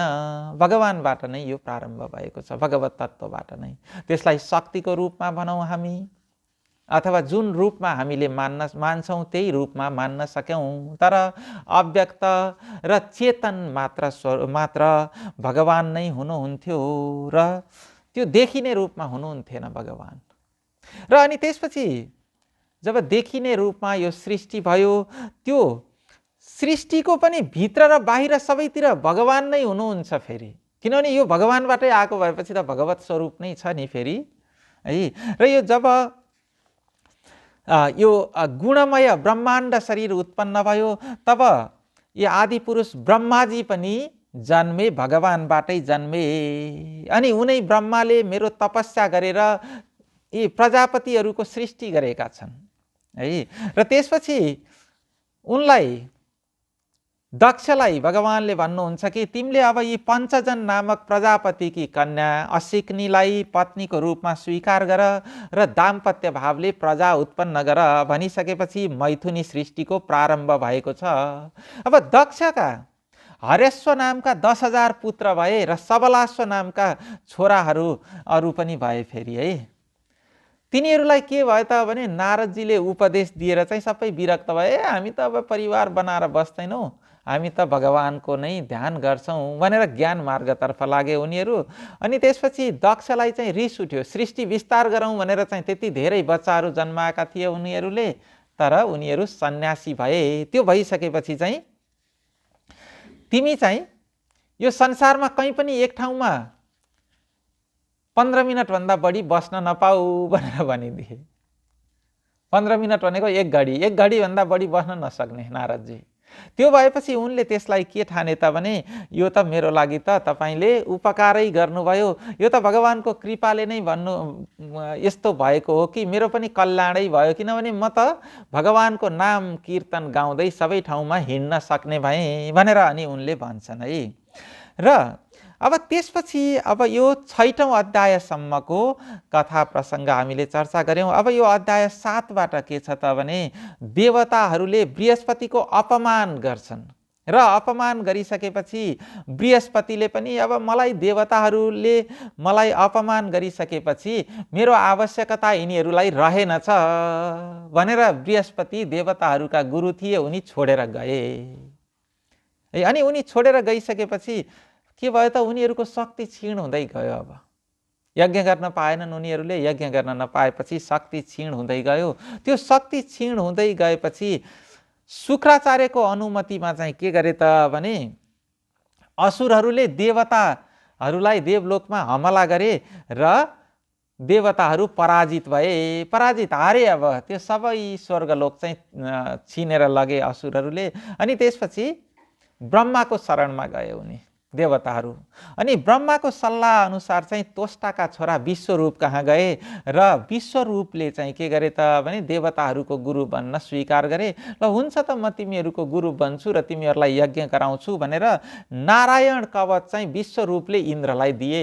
त्यो नारायण कवचको पाठ गर्यो भनेदेखि हामीलाई के हुन्छ त भने यो शत्रु विजय गर्नका लागि नारायण कवच चाहिँ एकदमै ठुलो यो उपाय भनेर बताइन्छ। अनि र यही नारायण कवचको विद्या प्राप्त गरेर इन्द्रले दैत्यहरूलाई जिते। अध्याय 8 षष्ठ स्कन्द हामीले अहिले चर्चा गर्दैछौँ। षष्ठ स्कन्दको अध्याय 8 मा नारायण कवच बताउनु भएको छ। विश्वरूपले इन्द्रलाई दिएको प्रसङ्ग छ त्यहाँ। अनि यता के भयो त भने विश्वरूपले यज्ञ त गर्थे, यज्ञ गर्दाखेरि के गर्थे त भने देवताहरूलाई मात्रै त्यो यज्ञ भाग नदिएर चाहिँ गुप्त रूपले दैत्यहरूलाई पनि दिने गर्थे, किनभने दैत्यहरू उनका मावली पक्ष थिए।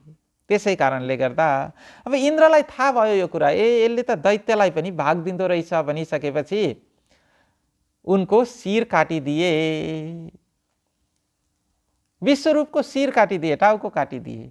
अनि त्यसरी अब विश्वरूप मारिएपछि चाहिँ त्वष्टा, उनका पिता त्वष्टा थिए, यो इन्द्रले मेरो छोरालाई मार्यो, अब म पनि इन्द्रलाई मार्ने छोरा जन्माउँछु भनेर इन्द्रको शत्रु उत्पन्न गर्ने कामनाले चाहिँ हवन गरे। त्यो यज्ञबाट एउटा दैत्य उत्पन्न गरे, त्यसको नाम चाहिँ वृत्रासुर भयो। अनि वृत्रासुरले पराक्रम गरेर के गरे त भने इन्द्रादि देवताहरूलाई जितेर सारा लोकलाई डसिराखेको कारणले गर्दा इन्द्रहरू फेरि कसको शरणमा गए त भने विष्णु भगवानको शरणमा गए। अब किनभने फेरि हारे, वृत्रासुरसँग हारे। फेरि उनीहरू हारिसकेपछि हे भगवान अब के गरौँ भनेर विष्णु भगवानको शरणमा गइसकेपछि विष्णु भगवानले यो वृत्रासुर त्यत्तिकै मर्दैन, त्यत्तिकै मार्न सक्दैन तिमीहरूले। यसको लागि त यस्तो पवित्रता, यस्तो पुण्यात्माको हड्डीबाट चाहिँ के बनाउनु पर्ने हुन्छ त भने वज्र बनाउनु पर्ने हुन्छ। इन्द्रको वज्रले त कामै गरेन त्यहाँ, किनभने इन्द्रमा पनि राग द्वेष भएको कारणले गर्दा र वृत्रासुरलाई मार्नका लागि पवित्रता चाहिने रहेछ। र अनि त्यसपछि भगवानले भनिदिनु भयो दधिची ऋषिको हड्डीको वज्र बनायौ भनेदेखि त्यो वज्रले चाहिँ बल्ल मर्न सक्छ। र देवताहरूले दधिची ऋषि कहाँ गएर हाड मागे। अनि हाड माग्नु भनेको के हो त भने जीवन नै मागेको हो नि, किनभने हाड मागेर ल्याउनु पर्ने भइसकेपछि त उनले आफ्नो देह त्याग गर्नुपर्ने भयो। अनि परोपकाराय सताम विभूतय, दधिची ऋषिले पनि ल तिमीहरूको कल्याण हुन्छ भनेदेखि त मेरो यो शरीर त आखिर मरेर जाने देह हो, मैले तिमीहरूलाई दिएँ भनेर उनले दिए, दधिची ऋषिले दिए। अनि दधिची ऋषिले दिइसकेपछि चाहिँ त्यसबाटै वज्र बनाएर त्यो वज्र बनाएपछि देवताहरूले दैत्यहरूमाथि आक्रमण गरे र आक्रमण भयङ्कर युद्ध भयो। अरू भाग्न लागे, वृत्रासुरका सेनाहरू भाग्न लागे, तर वृत्रासुरले भगवानको प्रार्थना गर्दै आफ्ना सेनाहरूलाई तिमीहरू किन भाग्छौ, नभाग, हामी मरे पनि भगवानकै चरण कमलको दास हुन पाऊँ भनेर उनले प्रार्थना गरे, भगवानको प्रार्थना गरेको छन् है।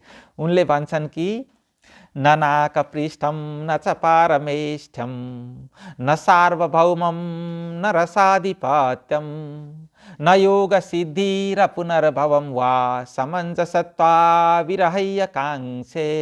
हे भगवान, म हजुरलाई छोडेर स्वर्गलोक, ब्रह्मलोक, भूमण्डल आदि यो साम्राज्य केही पनि प्राप्त गर्न चाहन्न मैले, र मैले त योगका सिद्धिहरू त्यस्ता कुराहरू पनि केही चाहन्न, मलाई त हजुर प्राप्ति भएपछि भइहाल्यो भनेर भगवानको प्रार्थना गर्छन् उनी त है। अनि उनले अगाडि भन्छन् फेरि अजात पक्षा इव मातरम खगा स्तन्यम यथा वत्सतराच्युधार्तः प्रियम प्रियेव व्युषितं विषण्णा मनोरविन्दाक्ष दिदृक्षते तम। जसरी साना पखेटा पनि नपलाएका चराका बच्चाहरू के गर्छन् त भने त्यो माउले कति बेला चारो ल्याएर खान दिन्छन् भनेर चाँ चाँ गरेर चिँ चिँ गरेर बसेका हुन्छन्, बाटो हेरेर बसेका हुन्छन् चारो खानका लागि। त्यस्तै भोकाएका बाछा बाछीहरू पनि आमाको दुध खानका लागि आतुर रहन्छन् उनीहरू। अनि त्यस्तै गरेर वियोगिनी पत्नी पनि प्रवासी प्रियतमसँग मिल्नका लागि के हुन्छन् त भने उत्कण्ठित भएर बसेकी हुन्छन्, कहिले पति घरमा आउँछन् भनेर कुरेर बसेकी हुन्छन्। त्यस्तै गरेर मेरो मन हजुरको दर्शन गर्नका लागि एकदमै छटपटाएको छ भनेर उनले भनेको छन् है। अनि यस्तो भन्दै चाहिँ उनी के गर्छन् त भने आफू भगवानको चरण कमलको दास हुन पाऊँ भनेर उनले भन्छन् वृत्रासुरले त। र वीरतापूर्वक युद्ध गरेर मारिएपछि चाहिँ के हुन्छ त भने ती वृत्रासुरको शरीरबाट निस्केको तेज गएर भगवानको स्वरूपमा विलीन भयो। वृत्रासुर राक्षसको तेज गएर चाहिँ भगवानको शरीरमा भगवानको स्वरूपमा गएर विलीन भयो भनेपछि त तिनी को रहेछन् त भनेर सोध्छन् फेरि उनले।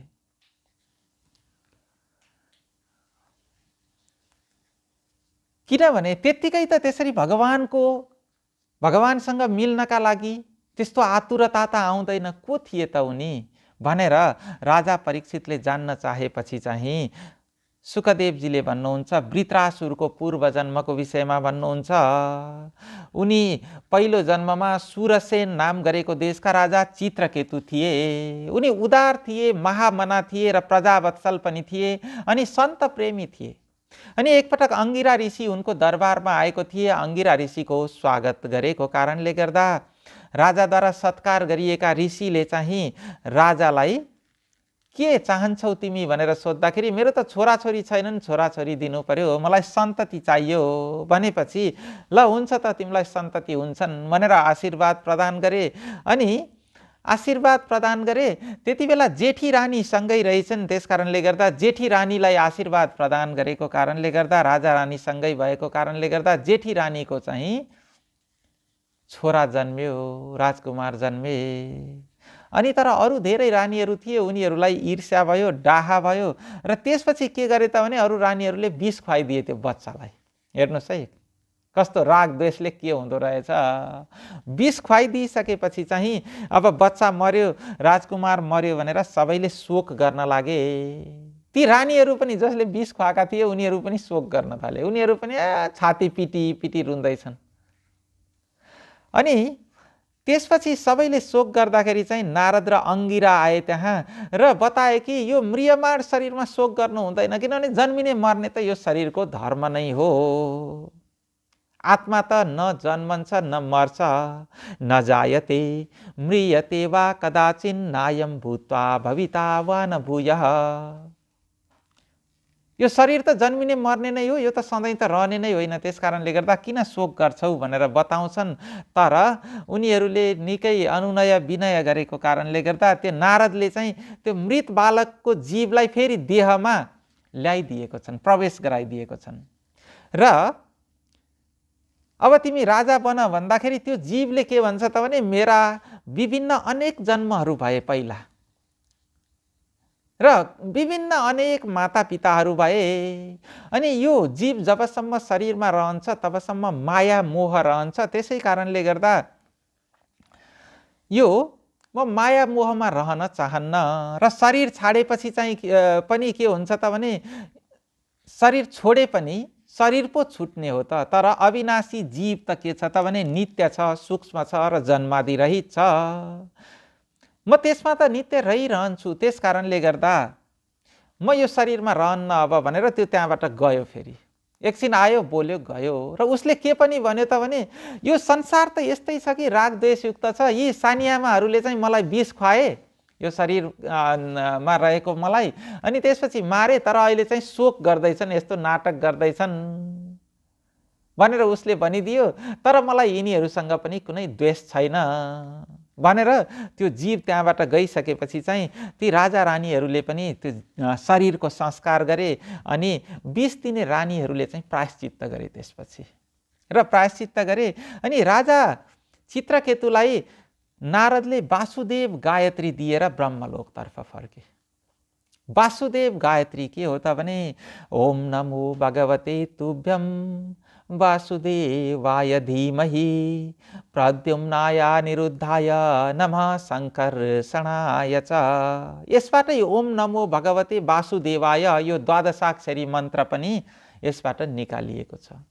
अनि यही वासुदेव गायत्रीको जप गरेर यही विद्याको प्रभावले चाहिँ चित्रकेतु भगवान शेषजीको शरणमा पुगेको छन् र त्यहाँ उनको सबै पाप नष्ट भयो र आदिपुरुष भगवानको दर्शन गरे। अनि त्यसपछि भगवानले चित्रकेतुलाई आशीर्वाद दिएर भगवान अन्तर्ध्यान हुनुभयो र तेजोमय विमान पनि प्रदान गर्नुभयो। त्यो तेजोमय विमानमा बसेर ती चित्रकेतु राजा चाहिँ विभिन्न स्थानमा डुल्दै गर्थे। त्यही बेलामा चाहिँ कुलाचल पर्वतमा पुगेछन्। त्यो कुलाचल पर्वतमा पुगेको बेलामा चाहिँ भगवान शिवले चाहिँ भगवती पार्वतीलाई अँगालो मारेर बस्नुभएको छ। अरू सिद्ध ऋषिगणहरू छन्, मुनिहरू छन्, उनीहरूलाई उपदेश दिइराख्नु भएको छ फेरि भगवान शिवले।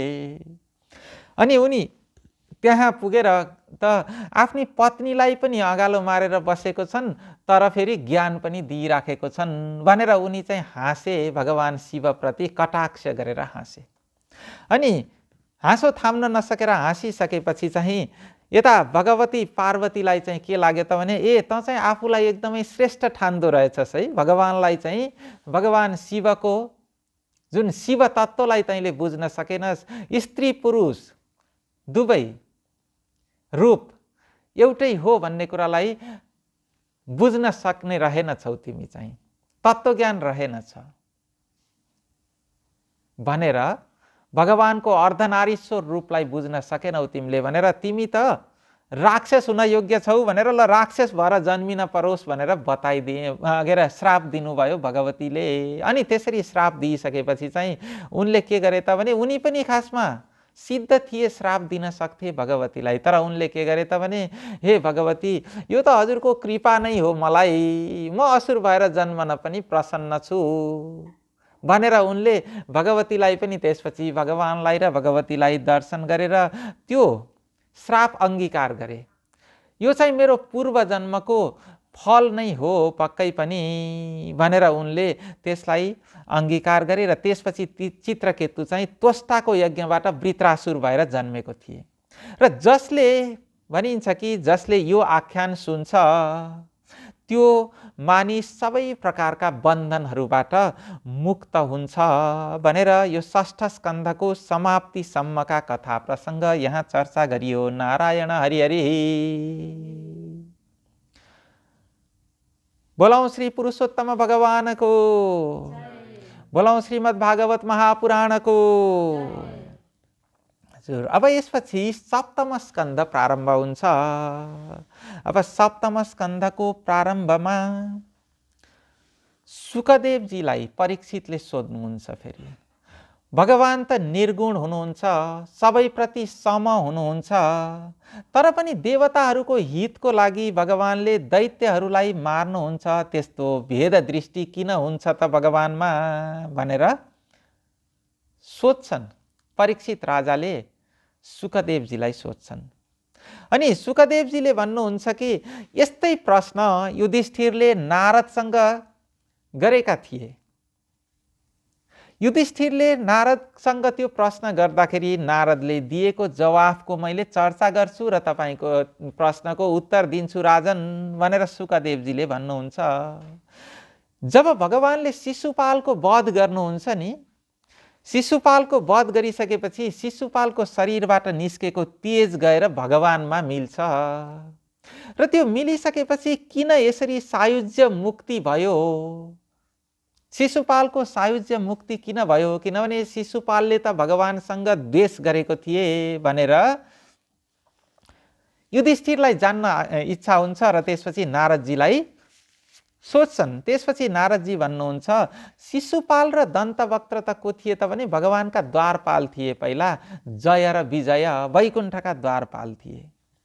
अनि उनीहरूलाई चाहिँ सनकादि ऋषिको श्रापले गर्दा यो पृथ्वी लोकमा जन्म लिनु परेको थियो र उनीहरूले द्वेषले भगवानको स्मरण गरे र त्यसैले कुनै पनि उपायले भगवानको स्मरण गर्यो भनेदेखि भगवानलाई जहिले पनि सम्झिराख्ने द्वेषले भए पनि हुँदो रहेछ, रिसले भए पनि हुँदो रहेछ, शत्रुताले भए पनि हुँदो रहेछ है। र यहाँ भन्नुहुन्छ कि कामात् द्वेषात् भयात् स्नेहात् यथा भक्तेश्वरे मनः आवेश्य तदघं हित्वा बहवस्तद्गतिं गतः। कामले, द्वेषले, भयले, स्नेहले, जेले भए पनि भगवानलाई जसले मन दिन्छ, पूर्णतः मन दिन्छ, त्यसले त भगवत गति नै प्राप्ति गर्दछ भनेर भनिदिनु भयो। र यिनीहरूले द्वेषले स्मरण गरेको थिए र यिनीहरू मुक्त भए। र खास गरेर जय विजयलाई 3 जन्म लिनुपर्ने भनेर श्राप परेको थियो है। पहिलो जन्ममा उनीहरू चाहिँ 3 जन्ममा मुक्त हुने श्राप परेको थियो। पहिलो जन्ममा हिरण्याक्ष र हिरण्यकशिपु भएर जन्मेका थिए, अनि दोस्रो जन्ममा रावण र कुम्भकर्ण भएर जन्मे, र यो अन्तिम जन्म थियो उनीहरूको शिशुपाल र दन्तवक्त्र भएर जन्मेको थिए। र यही जन्ममा यिनीहरूले मुक्ति लाभ गरेर फेरि वैकुण्ठमा जान्छन्। र अब यतातिर हिरण्याक्षको कथा प्रसङ्ग र प्रह्लाद र हिरण्यकशिपुको चर्चा सुन्न चाहिसकेपछि यता शुकदेवजीले बताउनुहुन्छ, वराह भगवानले हिरण्याक्षलाई मारेपछि हिरण्यकशिपुले आमा र बुहारीलाई सम्झाउँछ। उसले सम्झाउँछ कि यसरी युद्धमा लड्न पाउनु भनेको त वीरको लागि त ठुलो कुरा हो, त्यस्तो युद्ध त सबै वीरले पाउँदैनन् भनेर भन्छ उसले। अनि उसले सुनाउँछ, उसिनर नरेश सुयज्ञको कथा प्रसङ्ग पनि सुनाउँछ। उसिनर नरेश सुयज्ञ चाहिँ अत्यन्त वीर राजा थिए। धेरै शत्रुहरूले आक्रमण गरेको कारणले गर्दा उनी युद्ध क्षेत्रमा मारिए। उनको शरीर सबै क्षतविक्षत भएको थियो, तर पनि उनका पत्नीहरूले, उनका प्रजाहरूले ती राजालाई चाहिँ अन्तिम संस्कार नगरिकन चाहिँ त्यहीँ कुरेर बसे। राजाको शरीर राखेर कुरेर बसे।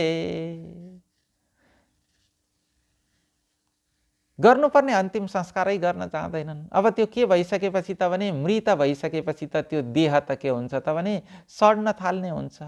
अनि यता उसले के गरे त भने यमराजले सानो बच्चाको रूप लिएर आएर उनीहरूलाई ज्ञान दिन्छन्, है तिमीहरू त म जतिको पनि बुझ्ने रहेनछौ, यो शरीर त के हो त भने नाश भएर जाने नै हो भनेर यस्ता विभिन्न कुराहरू भनेर बताइदिइसकेपछि चाहिँ उनले के गर्छन् त भने उनीहरूले त्यो सानो बच्चाले बताइदिइसकेपछि चाहिँ उनीहरू त्यो अन्तिम संस्कार गर्नका लागि जान्छन्। है यो हाम्रो परम्परामा के गरिँदैन त भने जस्तो कि यो शरीर त मरेर जाने हो भनेर त्यसलाई स्वीकार गर्ने एउटा परम्परा छ। है जस्तो विभिन्न कथा प्रसङ्गहरू पाइन्छन्। गुरु नानकको कथा प्रसङ्ग पाइन्छ एउटा। गुरु नानकले के गर्नुभएको छ त भने एउटा गाउँमा, त्यो गाउँको एकदमै सबैले मान्ने मानिस चाहिँ त्यसरी नै मरेपछि चाहिँ सबै रोएर विलाप गरेर बस्छन्।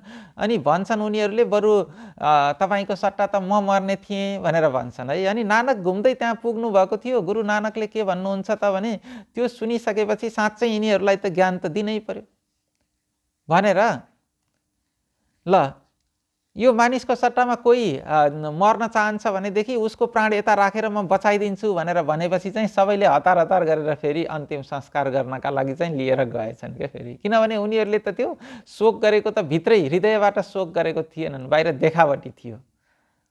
उनको सट्टामा चाहिँ मर्न जानका लागि उनीहरू तयार थिएनन्। त्यस कारणले गर्दा अनि लिएर गए। उता गुरु नानकको शिष्यले यो त सम्भव थिएन, हजुरले किन यस्तो भन्नुभयो भनेर सोद्धाखेरि चाहिँ गुरु नानक भन्नुहुन्छ कि कहिलेकाहीँ लोकको हित गर्नका लागि चाहिँ झुटो कुरा बोलेर भए पनि लोकको हित गरिदिनुपर्छ भनेर उहाँले भन्नुहुन्छ। र यसरी उसिनर नरेश सुयज्ञको कथा प्रसङ्ग सुनाएर चाहिँ के गर्छ त भने हिरण्यकशिपुले आफ्नी आमालाई र बुहारीलाई सम्झाएर अनि त्यसपछि आफू चाहिँ तपस्या गर्न ऊ जान्छ। अनि तपस्या गरेर उसले वर प्राप्त गरिसकेपछि चाहिँ वर प्राप्त गरेपछि त्यही वर को आधारमा चाहिँ ऊ आफूलाई शक्तिशाली अब बनाइसकेपछि जताततै उत्पात मचाउन थाल्छ उसले। र यतातिर भक्त प्रह्लाद हिरण्यकशिपुको छोराको रूपमा हिरण्यकशिपुको पत्नी कयाधुबाट जन्मिन्छन् र उनी गर्भमा हुँदाखेरि नै भगवानको ज्ञान प्राप्त गर्छन् नारदले। नारायण नारायण भनेको मन्त्रबाट र नारायणले दिएको ज्ञानबाट चाहिँ उनले के गर्छन् त भने गर्भमा नै सिक्छन्, भगवानको भक्ति प्राप्त गर्छन् उनले। र त्यसपछि प्रह्लादलाई चाहिँ उसले आफ्नै त्यही राज्यको राक्षसीय विश्वविद्यालयमा पढाउनका लागि पठाएको थिए। तर प्रह्लाद त ज्ञानी भइसकेको थिए, उनले के गर्छन् त भने अरूलाई पनि भगवानको भक्ति गर्नुपर्छ भनेर अरू राक्षस राजकुमारहरूलाई पनि सिकाउँछन्। अनि त्यसपछि ती गुरुहरूले चाहिँ हामीले राक्षसीय विद्या सिकाउन सकेनौँ भनेर यता हिरण्यकशिपुसँग आएर भनिदिन्छन्। भनेपछि चाहिँ अब यसलाई चाहिँ यसले के गरेको रहेछ त भन्दाखेरि तैँले के कुरा पढिस् ल, तैँले पढेको कुरा सुना त भनेर भन्दाखेरि चाहिँ प्रह्लादले त नवधा भक्तिको चर्चा गर्छन्। श्रवणम कीर्तनम विष्णुः स्मरणम पादसेवनम अर्चनम वन्दनम दास्यम सख्यम आत्मनिवेदनम। यस्ता 9वटा भक्तिबाट चाहिँ सबैले मुक्ति लाभ गर्न सकिन्छ। किनभने यहाँ एक एकवटा उदाहरण रहेका छन् कि भगवानको कथा श्रवण गरेर परीक्षितले मुक्ति लाभ गरे, कीर्तन गरेर सुकदेवले मुक्ति लाभ गरेका छन्, र त्यस्तै गरेर स्मरण गरेर प्रह्लादले मुक्ति लाभ गरे, उनी आफैले मुक्ति लाभ गरेको छन्। पाद सेवन गरेर लक्ष्मीले र पृथु राजाले चाहिँ अर्चन गरेर अक्रूरले, वन्दना गरेर दास्य भावले चाहिँ हनुमानले मुक्ति लाभ गरेको छन् भने सख्य साथीको रूपमा लिएर पनि अर्जुनले भगवत प्राप्ति गरेको छन्। र आफूलाई पूर्णतः भगवानमा समर्पण गरेर आत्मनिवेदन गरेर बलि राजाले भगवान विष्णुको लोक प्राप्त गरेको छन्। यो नै मुक्ति प्राप्त गर्ने उपाय हो भनेर बताइदिन्छन्। उता हिरण्यकशिपु त के थिए त भने भगवानलाई शत्रुको रूपमा लिएका थिए र आफ्नो भाइको वध गरेको बदला लिन्छु भनेर भन्ने विचार थियो उनको। यता छोरा चाहिँ उनकै भक्ति भएका थिए, उनलाई मन परेन। अब त्यसपछि उसले के गर्छ त भने अब यसलाई मार्नुपर्छ भनेर मार्ने उपाय गर्न खोज्छन्। हिरण्यकशिपुले विभिन्न उपाय गरेर हात्तीले कुल्चाउने, अनि त्यसपछि भिरबाट खसाउने, तातो आगोमा जलाउन खोज्ने। होलिका नाम गरेको उनकी बहिनी थिइन्, ती होलिकाले काखमा लिएर बसेपछि होलिकालाई आगोले नजल्ने वरदान प्राप्ति भएको हुँदा त्यसरी मार्ने भनेर योजना गर्छन्। तर त्यस समयमा चाहिँ होलिका नै जलेर मर्छिन्। र त्यही अवसरमा त्यसैलाई खुसी मनाउनका लागि होलिका जलेर प्रह्लाद सुरक्षित भएको खुसीको उपलक्ष्यमा चाहिँ होलिका दहन गरेर फागु पूर्णिमा खेल्ने पनि प्रचलन रहेको छ। र यसपछि अब के हुन्छ त भने यसरी केही गरेर पनि मार्न नसकिसकेपछि उसले हिरण्यकशिपुले चाहिँ त्यही राजदरबारको एउटा खामोमा बाँधेर चाहिँ अनि ल तेरो ईश्वर कहाँ छ भनेर सोद्धाखेरि चाहिँ सबै ठाउँमा हुनुहुन्छ, भगवान नभएको स्थान नै छैन भनेर प्रह्लादले भन्छन् है। अनि एकदमै रिसाएर त्यसो भनेदेखि यो खम्बामा पनि छ त भनेर सोद्धाखेरि मैले त देखिराखेको छु भनेर उनले हात जोडेर नमस्कार गर्छन् प्रह्लादले है। ल त्यसो भनेदेखि तेरो ईश्वर तैँले जहाँ तैँ छ भनेर भन्छस्, तेरो ईश्वर यहाँ पनि छ भनेदेखि तँलाई तेरो ईश्वर आएर बचाओस्, म तँलाई अब काट्छु भनेर चाहिँ गर्दनमा खुकुरी ताके हिरण्यकशिपुले। त्यो हुँदाखेरि चाहिँ त के भयो त भने भगवान त एकदमै ठुलो आवाज गरेर ठुलो विस्फोटका साथ चाहिँ त्यही खम्बाबाट भगवान नृसिंह रूपमा प्रकट हुनुभयो। सत्यम विधातुम निजभृत्य भाषितम व्याप्तिम च भूतेष्वखिलेषु चात्मन अदृश्यतात्यद्भुत रूपमुद्वहन् स्तम्भे सभायां न मृगं न मानुषम्। यसरी आफ्नो सेवकले आफ्नो भक्तले भनेको कुरालाई सत्य जनाउनका लागि र आफू पनि सारा संसारमा सबै ठाउँमा छु भन्ने कुरा पनि सत्य प्रतीत गराउनका लागि अदृश्यतात्यद्भुतरूपमुद्वहन् स्तम्भे सभायां न मृगम न मानुषम। त्यो स्तम्भको सभामा भएको स्तम्भबाट भगवान नृसिंह मानिसको जस्तो शरीर र सिंहको जस्तो शिर भएको त्यस्तो भगवान प्रकट हुनुभयो। बोलौं श्री नृसिंह भगवानको। अनि त्यसपछि के गर्नुहुन्छ त भने भगवानले चाहिँ हिरण्यकशिपुलाई एकदमै सजिलैसँग हातमा उठाएर आफ्नो काखमा राखेर अनि सोध्नुहुन्छ। किनभने हिरण्यकशिपुलाई वरदान प्राप्ति थियो कि ब्रह्माजीको सृष्टिको कसैले पनि मार्न नसक्ने, न देवताहरूले मार्न सक्ने, न दानवले मार्न सक्ने, न मनुष्यले मार्न सक्ने, अनि न दिनमा मर्ने, न रात्रिमा मर्ने, न पानीमा मर्ने, न आकाशमा मर्ने, न जमिनमा मर्ने, त्यस्तो थियो। भनेपछि त उसले कहीँ पनि मर्दिन भन्ने सोचेको थियो, अनि कुनै पनि हतियारले नमर्ने भन्ने थियो है। अनि त्यसपछि भगवानले सोध्नुहुन्छ, ल भन् यो जमिन हो कि पानी हो कि आकाश हो भने यो त भगवानको काख थियो, केही पनि थिएन। अनि त्यसपछि ल भन् त चाहिँ यो चाहिँ दिन हो कि रात हो भन्दाखेरि साँझको समय थियो। अनि त्यस्तो समयमा चाहिँ अनि भगवानले देखाउनुहुन्छ, आफ्ना नङ्ग्रा देखाउनुहुन्छ। ल भन् यो नङ्ग्रा चाहिँ केही हतियार हो कि होइन भने होइन। भनेपछि त्यही नङ्ग्राले उसको हिरण्यकशिपुको उद्धार गरिदिनुहुन्छ। यस्ता नृसिंह भगवानले हिरण्यकशिपुको उद्धार गरेर भक्त प्रह्लादको रक्षा गर्नुभयो। र यसरी भक्त प्रह्लादको रक्षा गरिसकेपछि चाहिँ देवगणद्वारा स्तुति हुन्छ, नृसिंह भगवानको स्तुति हुन्छ। नमोऽस्म्यनन्ताय दुरन्त शक्तये, नतोऽस्म्यनन्ताय दुरन्त शक्तये, विचित्र वीर्याय पवित्र कर्मणि, विश्वस्य सर्ग स्थिति संयमान गुणैः, स्वलीलया सन्दधते व्ययात्मने। भगवान हजुर अनन्त हुनुहुन्छ, हजुरको शक्तिको पार कसैले पनि पाउन सक्दैनन्, र हजुरको पराक्रम पनि विचित्र छ र कर्महरू पनि पवित्र छन्। अनि हजुरले यस संसारको सृष्टि स्थिति र लय गर्नुहुन्छ र पनि हजुर निर्विकार हुनुहुन्छ। यस्ता निर्विकार भगवानलाई हामी नमस्कार गर्दछौँ भनेर देवगणहरू ब्रह्माजी सहित सबैले स्तुति गर्छन्। र त्यस्तै गरेर अब प्रह्लादले पनि स्तुति गर्नुहुन्छ। मन्ये धनाभिजन रूप तपः श्रुतौज तेजः प्रभाव बल पौरुष बुद्धि योगः, नाराधनाय हि भवन्ति परस्य पुंसो, भक्तः तुतुष भगवान् गजयूथपायः। प्रह्लादले भन्छन् कि धन रूप तप बल बुद्धि योग आदि कुराहरूले त भगवान सन्तुष्ट त हुनुहुन्न, भगवान प्रसन्न त हुँदै हुनुहुन्न। किनभने यी कुराहरूसँग त भगवानलाई कुनै मोह आसक्ति छँदै छैन।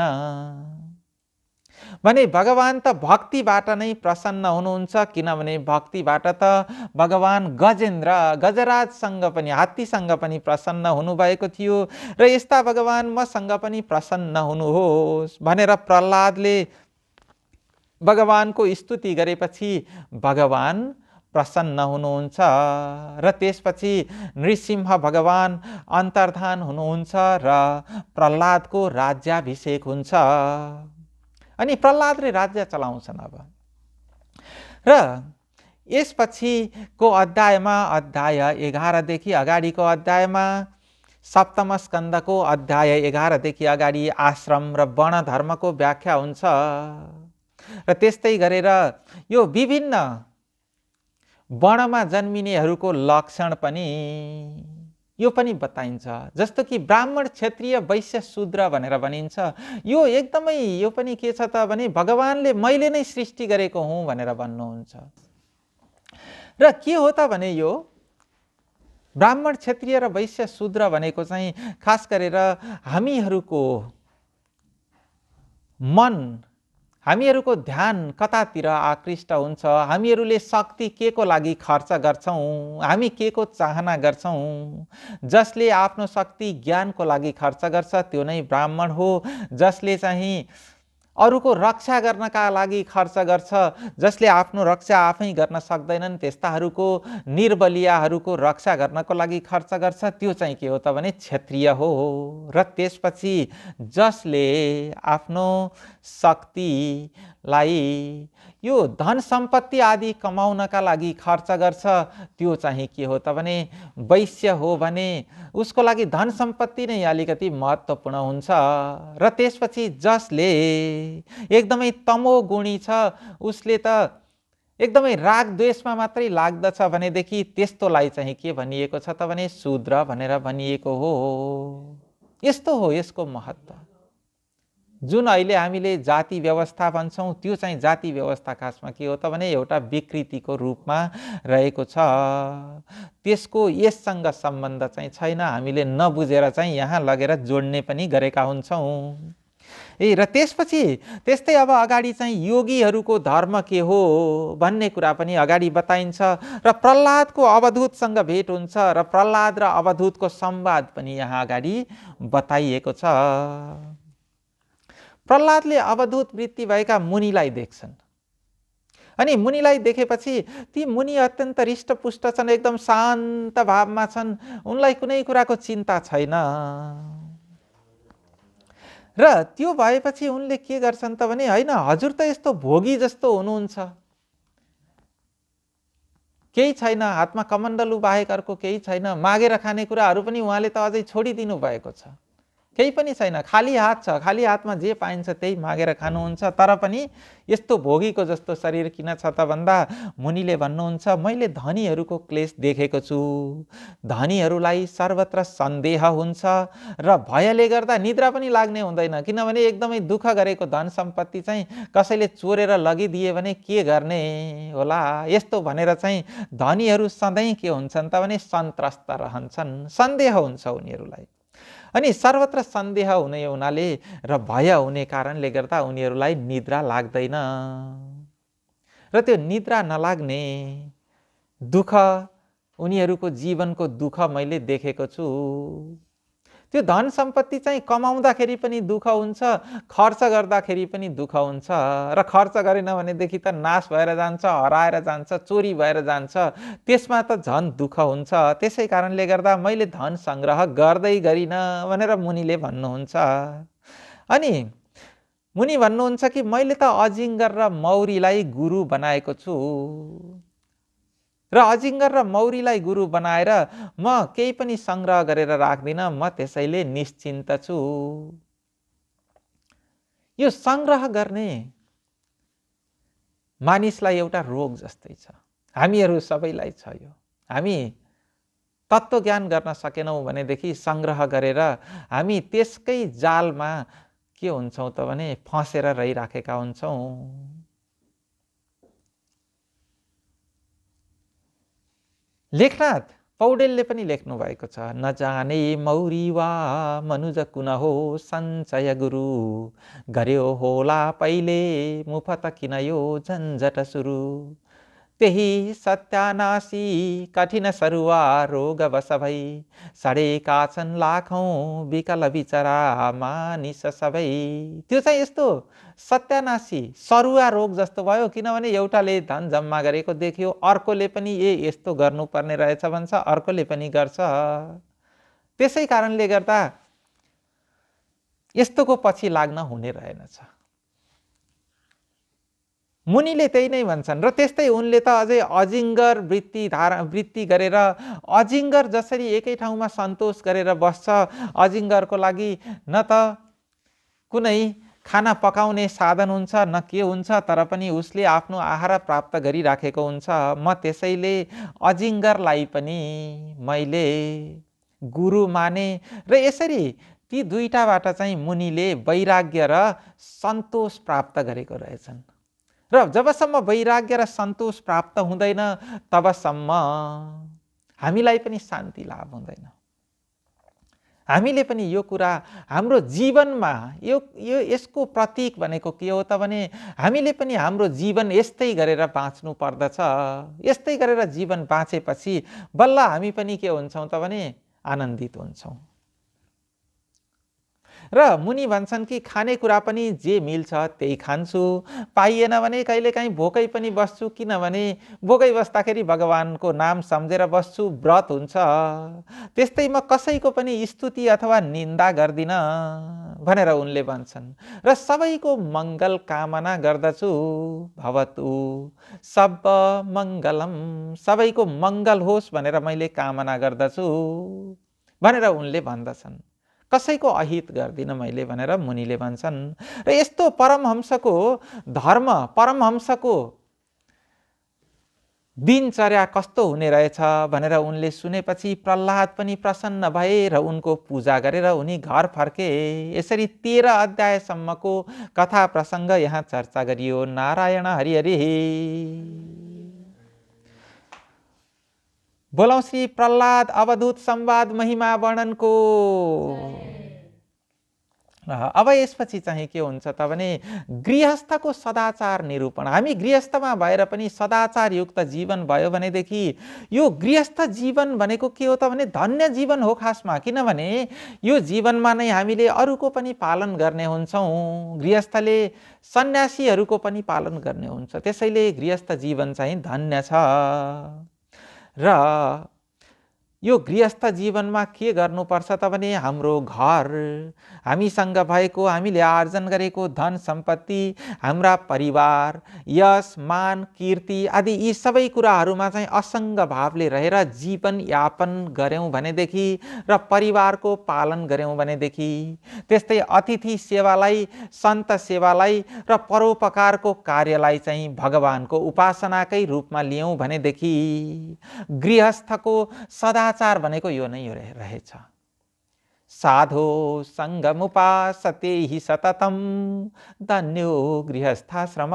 यसरी साधु सङ्गत गरेर र भगवानको उपासना गरेर हामीले हाम्रो गृहस्थ जीवन र कर्मयोगी जीवन, हामी खास गरेर मिलिटरीमा हुनेहरूको लागि त र अरू सबै पनि जुन अहिले कर्म गर्ने कर्मयोगीहरूको लागि त के हो त भने यो कर्मयोग नै हो, जहाँ हामीले आफूले गरेको कर्म भगवानमा अर्पण गरेर, कर्मफल भगवानमा अर्पण गरेर हामी कार्य गर्दै रह्यौं भने हामी यसबाट नै मुक्त हुन्छौं।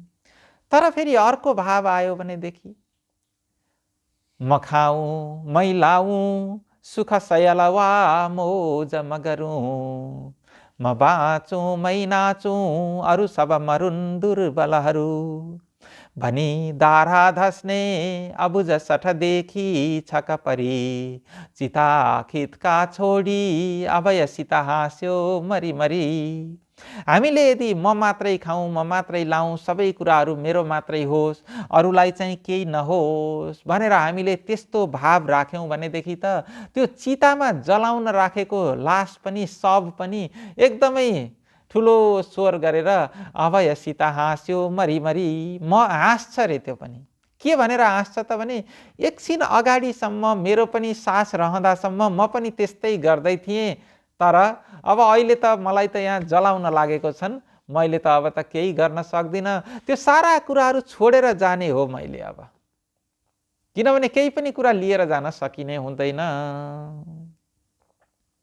जतिसुकै लोभ गरे पनि, जतिसुकै हामीले संग्रह गरे पनि त्यो लिएर जाने होइन। एउटा यस्तै कृपण मानिसको कथा प्रसङ्ग,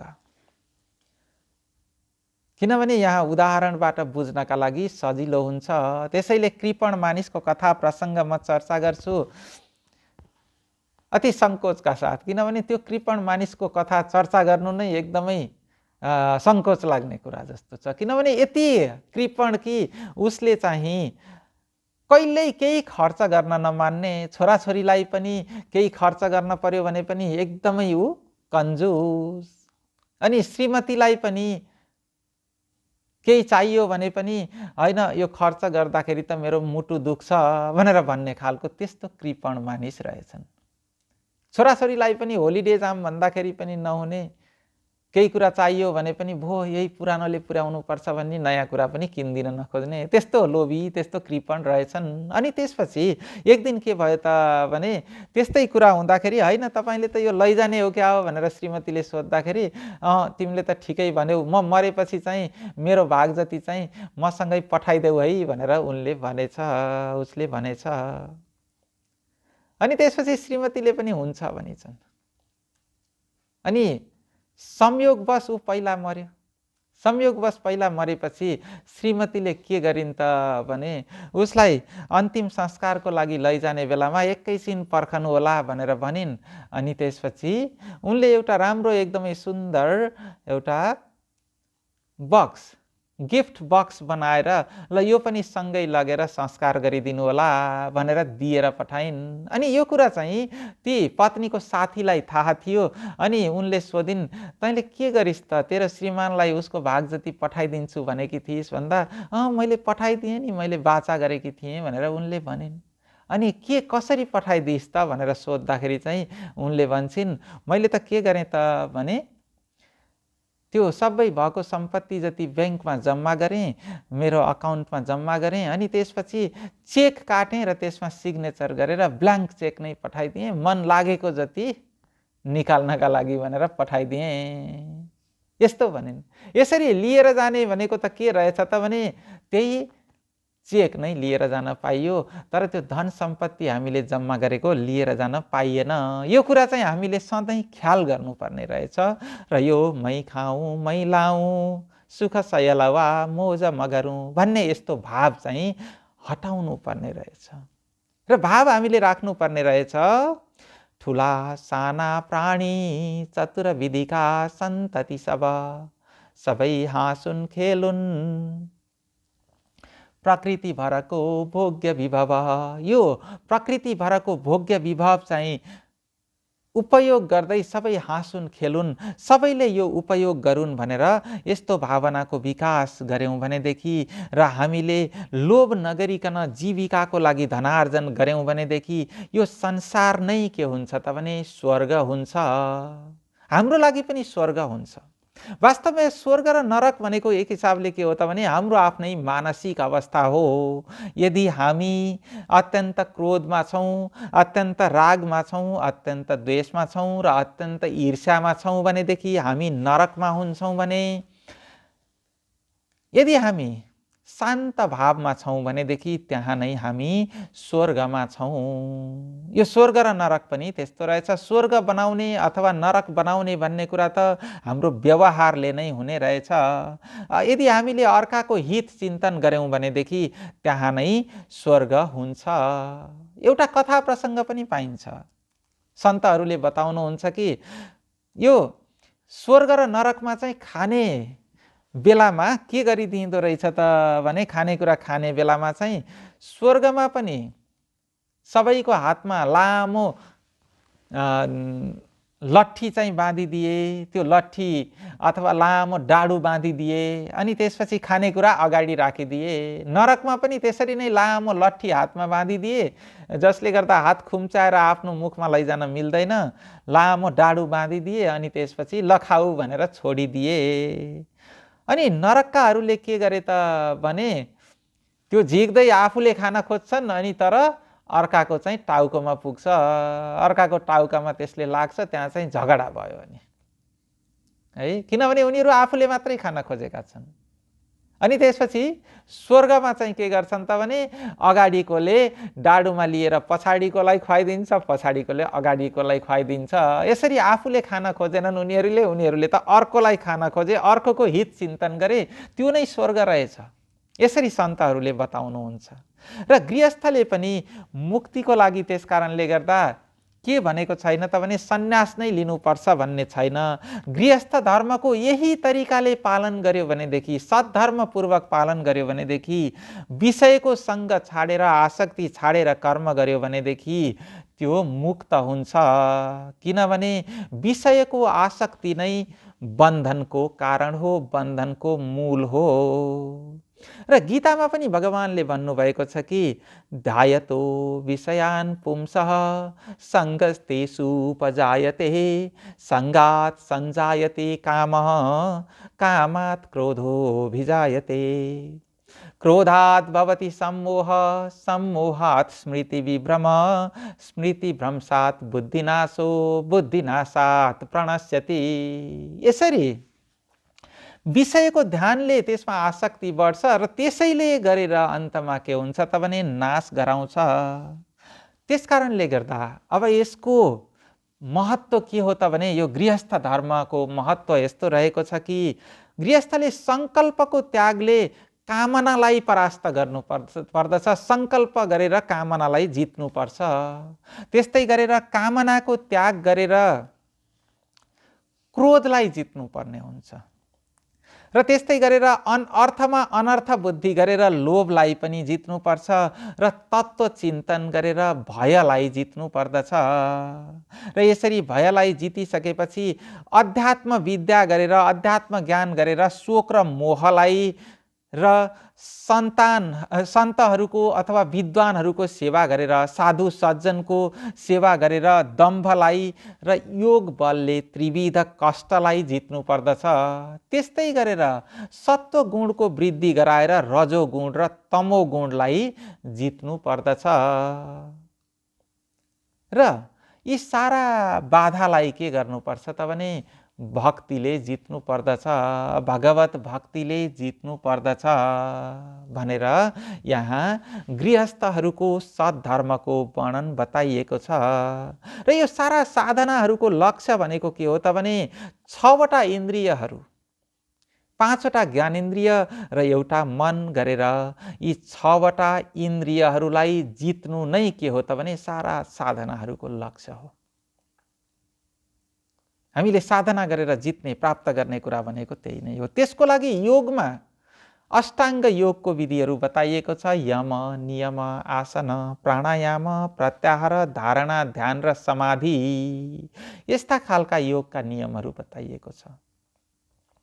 त्यस्तै गरेर यो जुन वैदिक कर्म भनेर भनिन्छ ती वैदिक कर्महरू पनि 2 प्रकारका हुन्छन्। एउटा त प्रवृत्तिपरक र अर्को निवृत्तिपरक, अथवा यसलाई सकाम कर्म र निष्काम कर्म भनेर पनि भनिन्छ। खासमा कर्मयोग भनेको के हो त भने हामीले निवृत्ति परक भएर कर्म गर्नु अथवा कुनै पनि अपेक्षा नराखिकन कर्म गर्नु। कर्म गरेपछि त्यसको फल त अवश्य प्राप्ति भइहाल्छ, हामीले कामना राख्नु पर्ने हुँदैन। यो कुरा चाहिँ हामीले कर्मयोगमा बुझ्नु पर्दछ। र ती कर्महरू निष्काम भावले गर्दाखेरि त्यसले अमृत प्रदान गर्छ भने सकाम भावले कर्म गर्यो भनेदेखि त सकाम कर्मले चाहिँ हामीलाई बन्धन नै हुन्छ। अब यो प्रसङ्ग यसरी नारदले युधिष्ठिरलाई सुनाएको प्रसङ्ग सुखदेवजीले राजा परीक्षितलाई सुनाउनु भयो। र त्यस्तै गरेर यो प्रसङ्ग सुनाउने बेलामा नारदले युधिष्ठिरलाई आफू पनि पूर्व जन्ममा शूद्र योनिमा जन्मिनुभन्दा अगाडि अथवा दासी पुत्र, यो सन्तहरूको दासी पुत्र, आश्रममा सेवा गर्ने दासी पुत्र भएर जन्मनुभन्दा अगाडि उपबर्हण नाम गरेको एउटा सम्मानित गन्धर्व थिए भनेर पूर्व जन्मको कथा सुनाउनुहुन्छ फेरि युधिष्ठिरलाई नारदजीले। तर उच्छृङ्खलताले गर्दा प्रजापतिहरूले श्राप दिएको कुरा उनले सुनाए र त्यो श्राप दिएर उनी त्यसरी एकदमै अज्ञानी भएर जन्मे पनि साधु सङ्गतले गर्दा उनको मुक्ति भएको कुरा अथवा भगवान कृष्णमा मन गएको कुरा उनले सुनाउँछन्। र यसरी साधु सङ्गतले गर्दा भगवान श्री कृष्णमा मन गएको कारणले गर्दा नै उनी आफ्नो मुक्ति भयो, आफ्नो कल्याण भयो। र सबैको मुक्ति हुने अथवा कल्याण हुने उपाय पनि के हो त भने साधुको सेवा गर्नु र भगवानको भक्ति गर्नु नै मुक्तिको उत्तम उपाय हो भनेर नारदले युधिष्ठिरलाई बताइदिन्छन्।